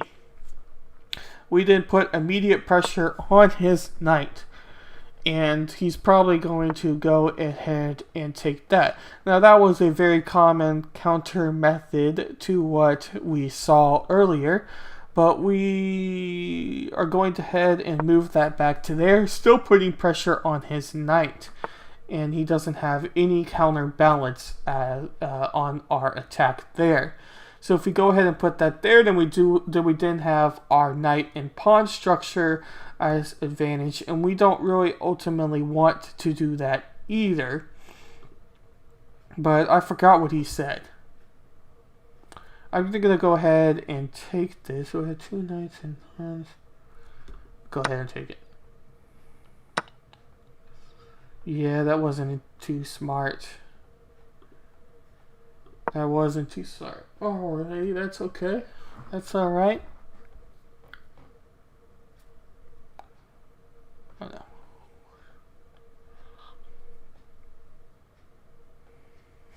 We still need to practice this opening for sure. I'm definitely not super smart on this opening. It's a lot harder once you actually start having to move pieces around. If we move this forward, we then put pressure on his knight as well. Because if we can take his knight... Damn it. Son of a gun. Alright, well, that's not what I wanted.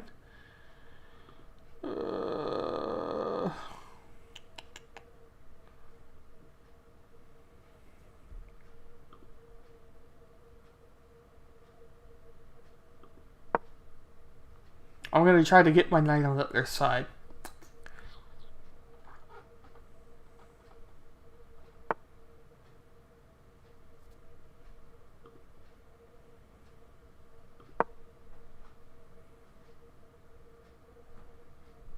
I'm going to try to get his knight out. If he takes it with his bishop there, then we got a immediate attack with our pawn, and that's not really a fair trade, so I don't necessarily know why he would pursue that, and he didn't pursue it.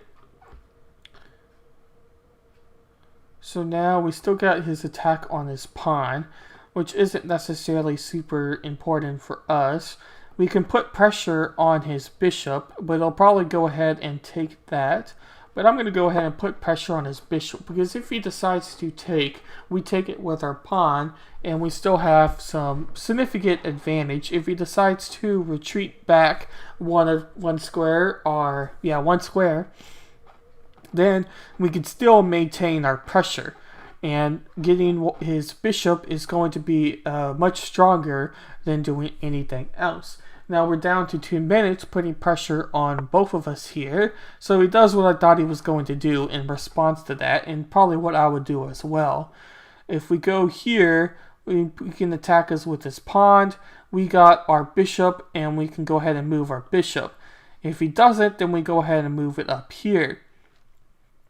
If we go here, he moves this down, he moves that there, and we get out of the way. So I'm going to go ahead and do that. Because once again, if he does decide to take it with his pawn, I can go ahead and get him with our bishop, and then we got two of our bishops there, and really that's not a major problem. Now if he decides to move his bishop here and take our pawn, he then has immediate pressure on our king, which isn't necessarily very good, and hopefully he doesn't see that. But he's probably going to go ahead and do that as his move. But we got other ways to avoid that, such as moving our rook or moving our other structures of our pawns. But I'm definitely going to need some more practice with our Rey Lopez here. So he goes ahead and moves his pawn here, thinking that if he takes this here, we got this part here. I'm going to go ahead and do what I was thinking about beforehand. And if we take here, he gets us with his pawn. We have our three structures here. Therefore, if he decides to, see, I'm gonna move that there. Because if he takes us here, we then got us here. So, yeah, that's what I thought he was gonna do. Take that there, takes it with his pawn. We move that there.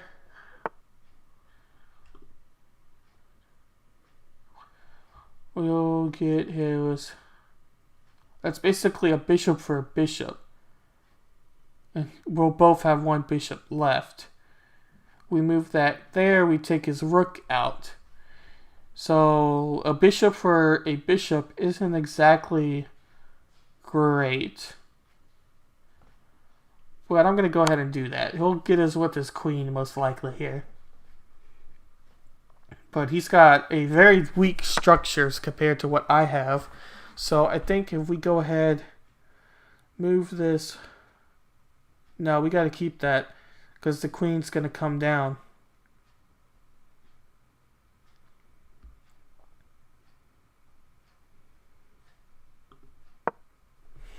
Just move our bishop out.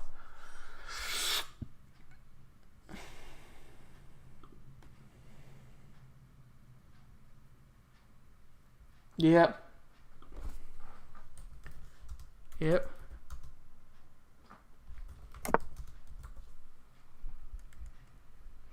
Yeah, that was a issue there. He made a mistake and we made a dumber mistake, but that is a-okay.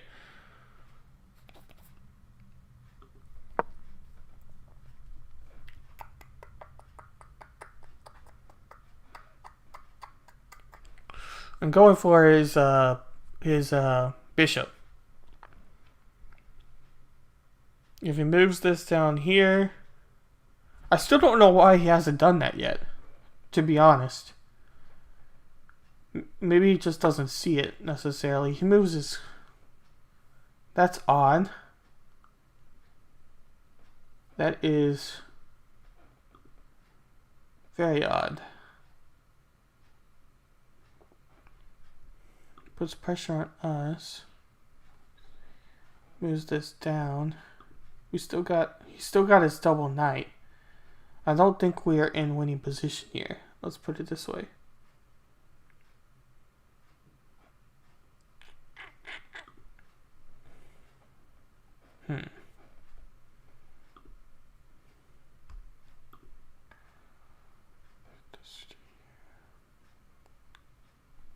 I'm gonna move our knight there. Shit. Shit. This is just terrible. Oh man. Shit.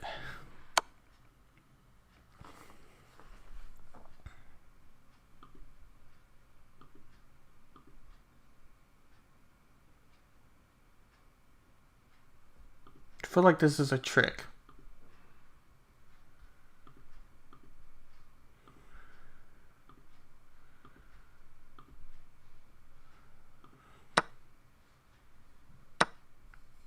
Yep. Yep. Shit. Okay, alrighty.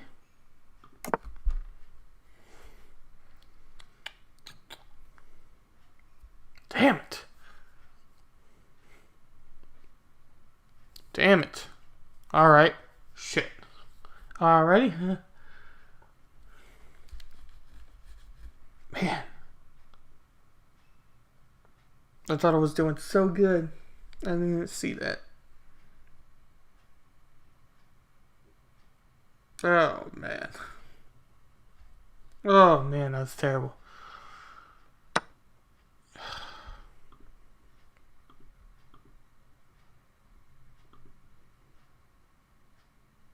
We don't have any attack there.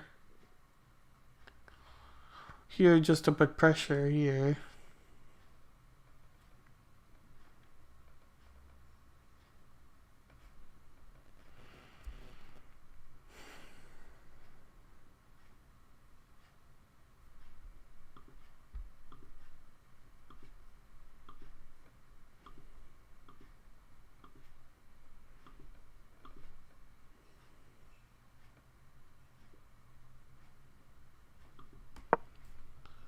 I don't know. That's probably pretty dumb. We'll play one more game after this. Oh, I was feeling so good too. Oh, that's so disappointing.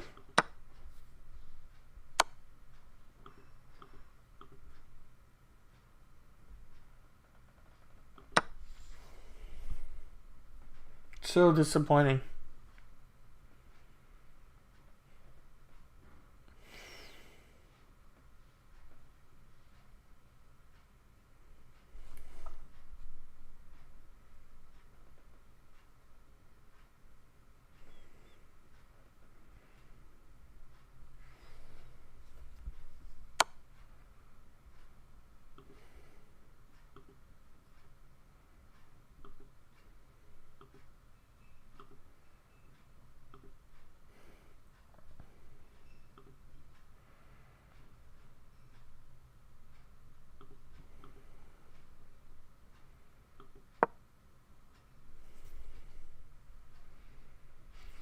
Man, I'm so disappointed there.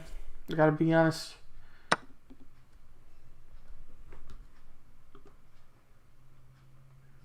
Just gonna bite us off. Son of a gun.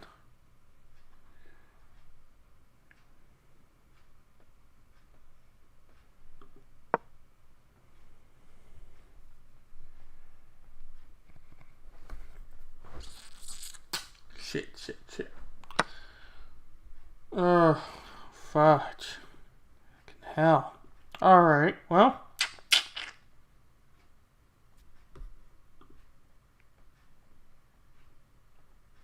It goes down there, now I'll take this.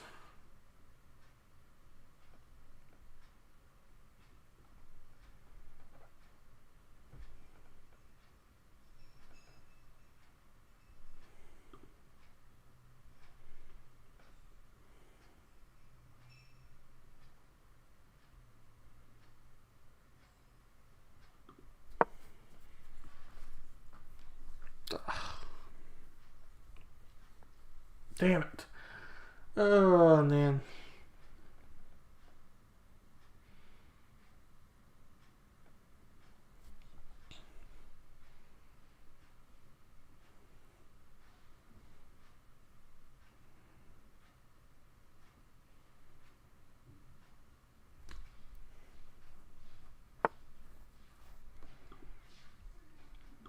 Now he's taking this damn...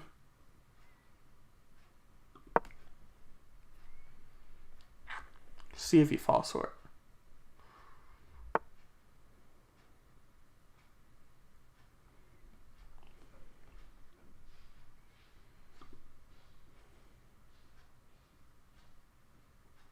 That's a smart move. Because if he then takes the knight, I'll take this. He moves down. Okay, we're okay.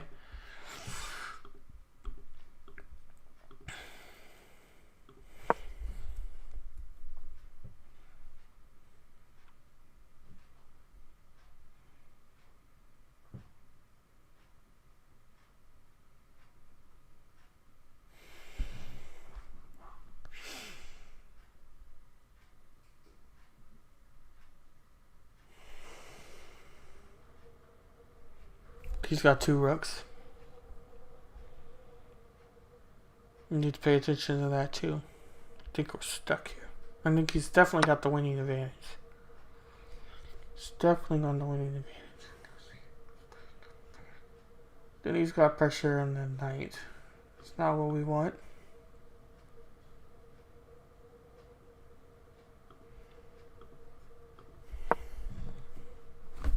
We're running out of time too, which is definitely not ideal.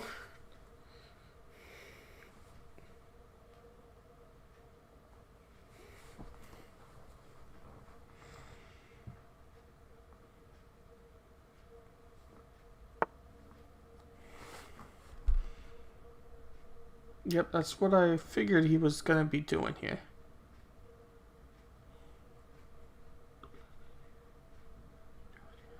Just going to move this back. Okay, so now he has pressure on the knight. The knight's free.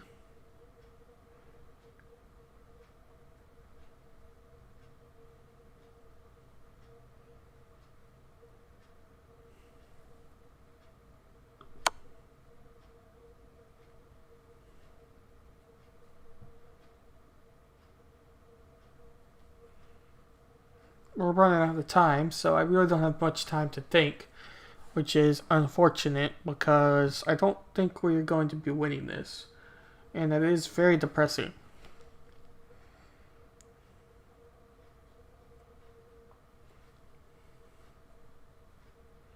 It's very depressing.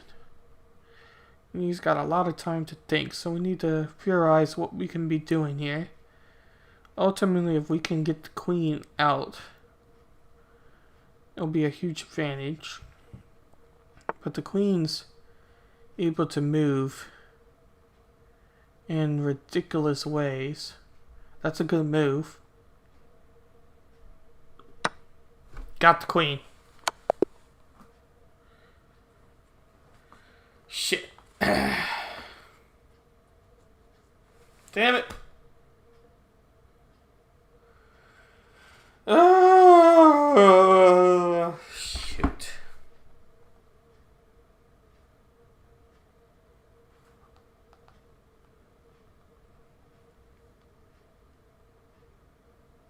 Damn it. Damn it, damn it, damn it.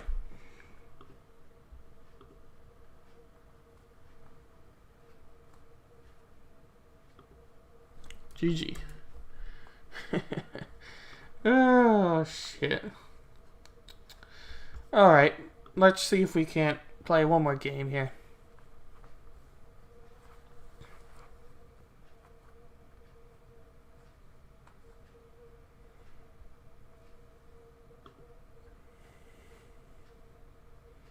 One more game. Let's try to see if we can't win at least one game here.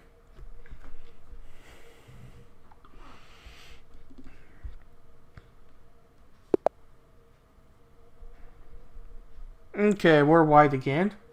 So we're going to play e4.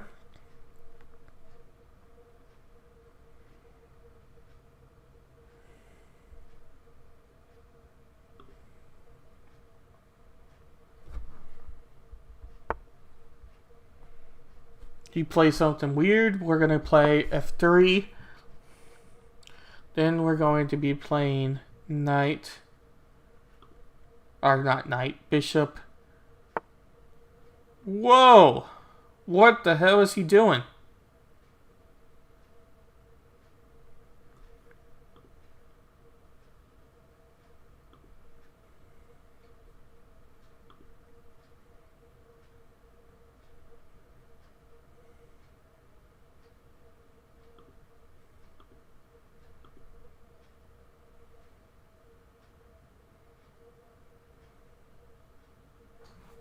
Alright, let's think here.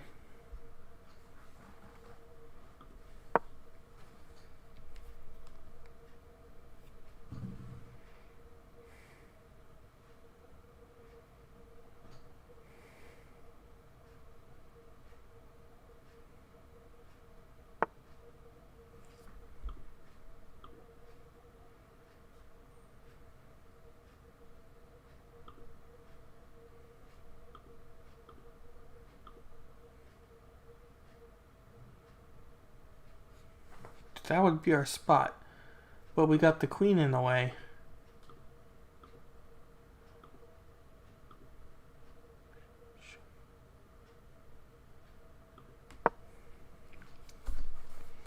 This is actually kind of a smart play. I'm sure there's some defense where this would get it out easily. We could sacrifice, ultimately, and then we got our rook as a rook advantage to go straight up and kill the queen. I'm going to move this here, because if he takes this, then we got the pawn and the queen takes. So I want to move that there. Queen could take, but we still got our pawn advantage. Okay, so he's putting pressure with our rook. If the rook takes damage, so let's just go over the top with our knight. Oh shit, that was dumb. Oh shit. God damn it.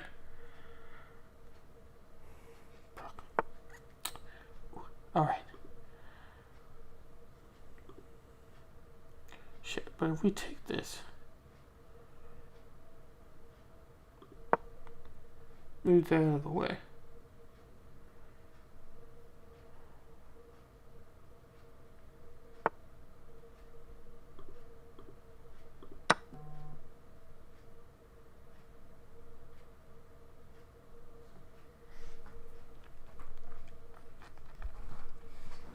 Okay. Use this. This one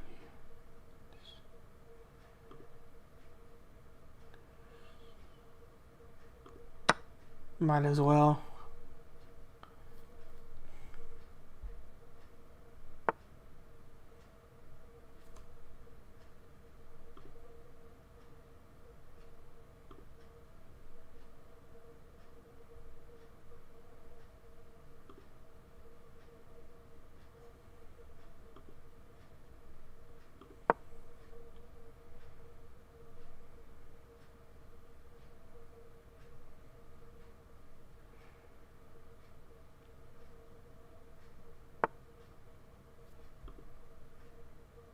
Huh? What the hell?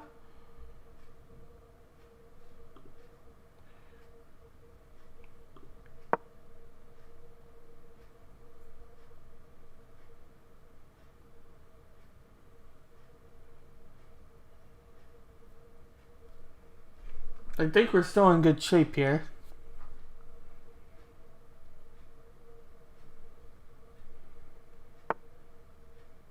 So he's retreating. I don't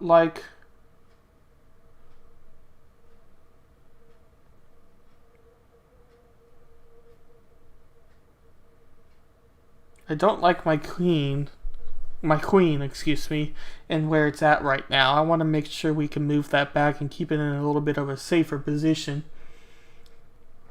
Yes, we definitely don't want our queen to be in a losing position here.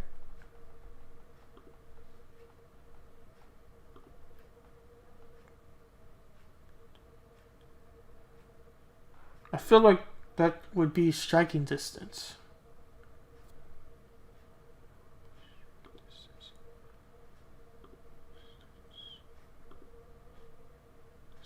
Back. Hopefully I didn't just make a mistake.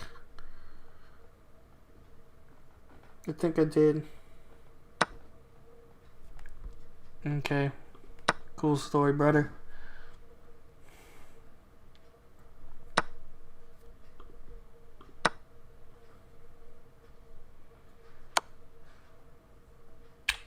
Nice. Good move.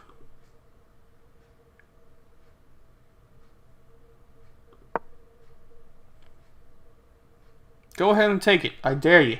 Go ahead. Take it. Do it. Do it. Go for it. Come on. I know you wanna. Go ahead and take it. Go ahead and take it. I know you want to take it. Go ahead. Go ahead.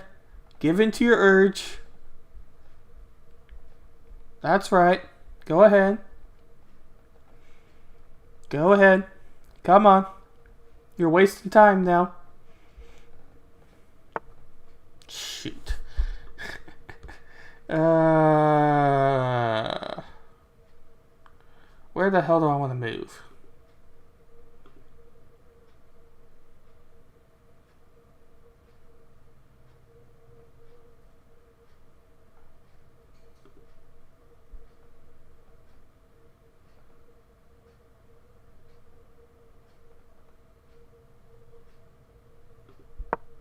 Go ahead. I dare you. Do it. Come on. Go ahead and take it. Go ahead. I dare you. Go ahead and take it. Okay.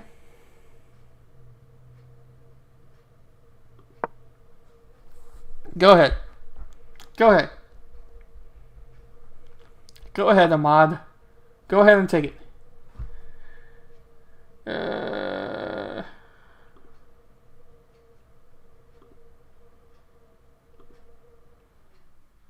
Don't want to do that.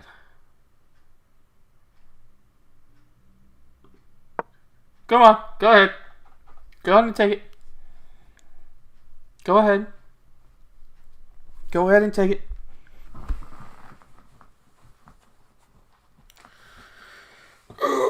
Go ahead and take it. Come on.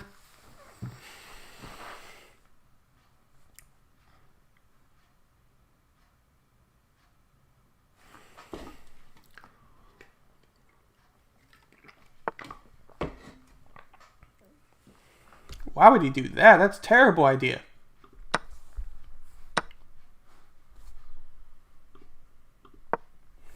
That was a terrible idea. But I'll take it. Thank you very much.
So if I take this, he takes it with his rook.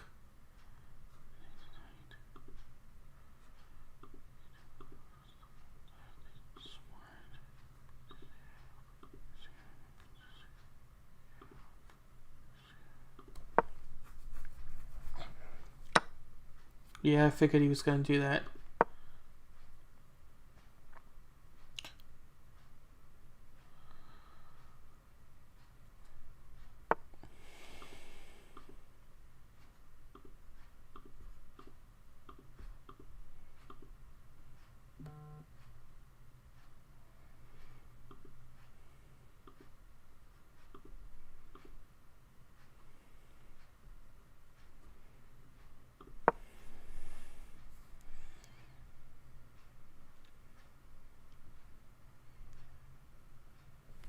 Come on.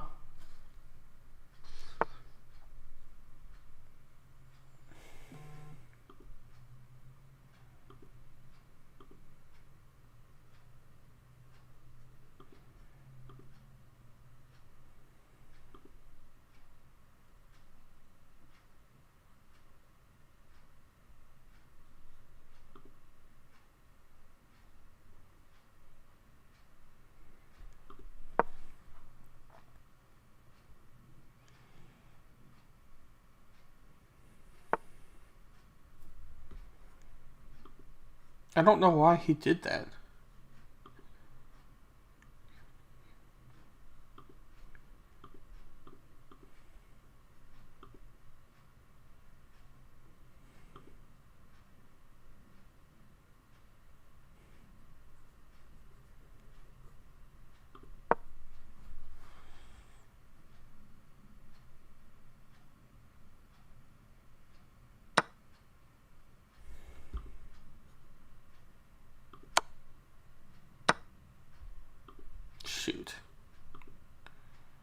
I'm an idiot sometimes when I play this.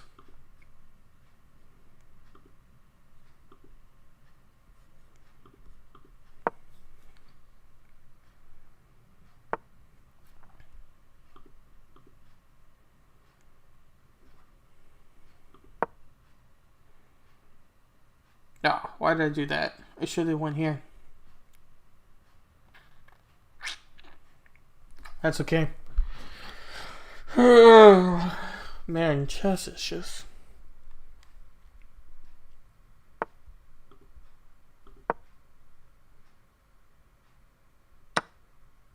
God damn it! Oh my gosh.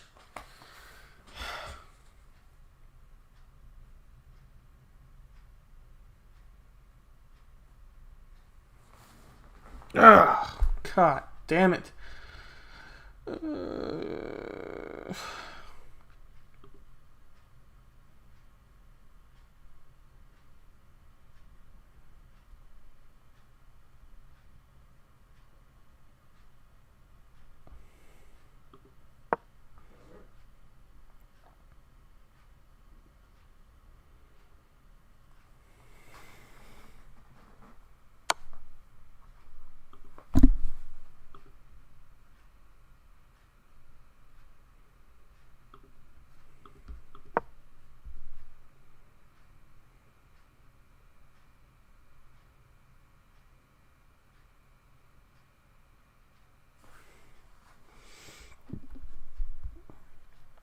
Terrible.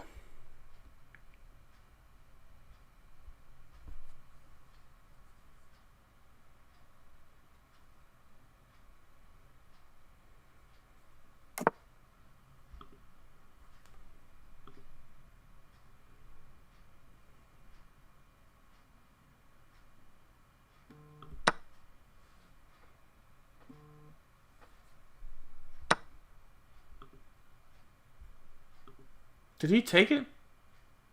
He did. Shit. Oh my gosh. I'm terrible at this.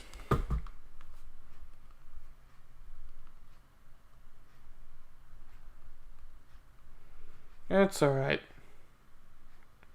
A little bit discouraging, but it's okay.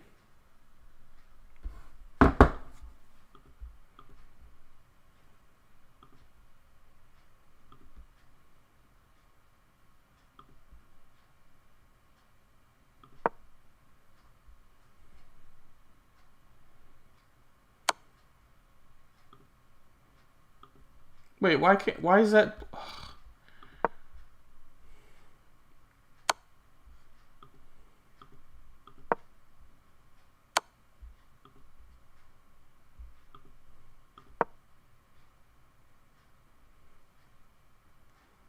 Can't believe I lost this.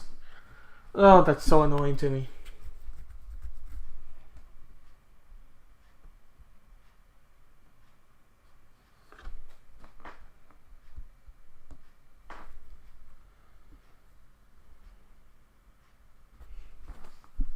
Let's see if I can at least get a draw, I guess. Oh, that's so annoying.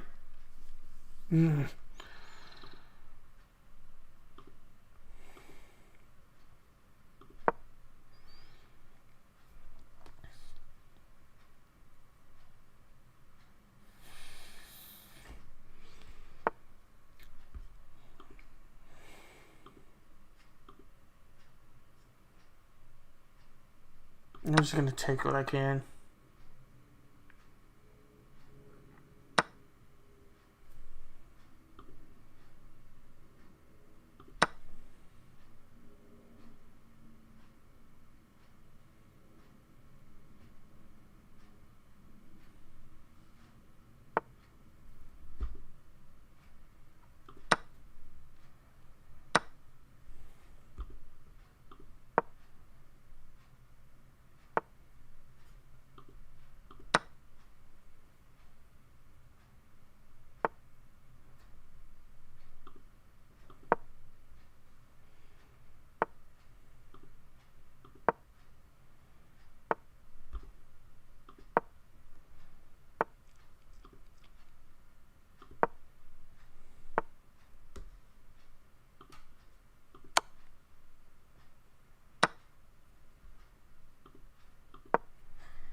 So annoying.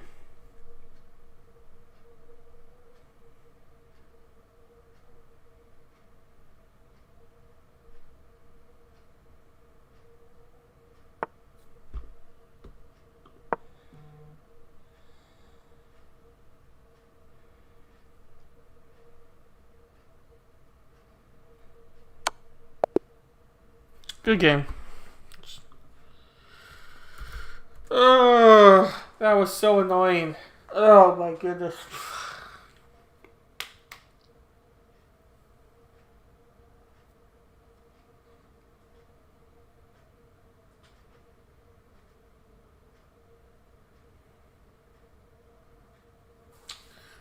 I don't know.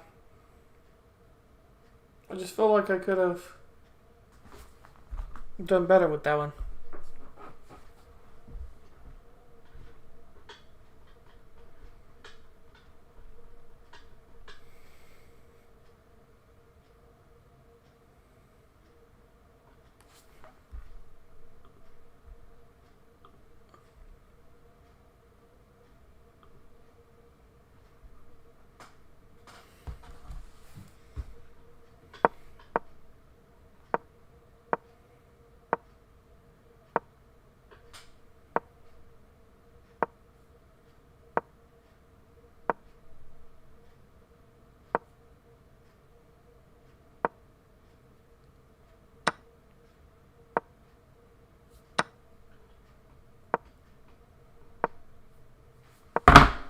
Alright, well, on that better note, we will be ending our brilliant game. We played versus a bot and won pretty easily. And then we played against 2 humans and lost. Now our rating is down.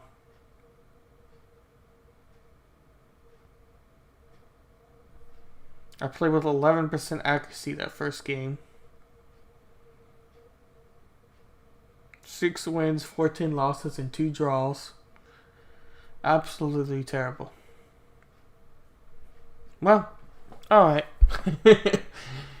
I don't ultimately want to end on that bitter note, but unfortunately I'm going to have to end today's live stream and episode 2, as I have to go down and make some dinner. And gonna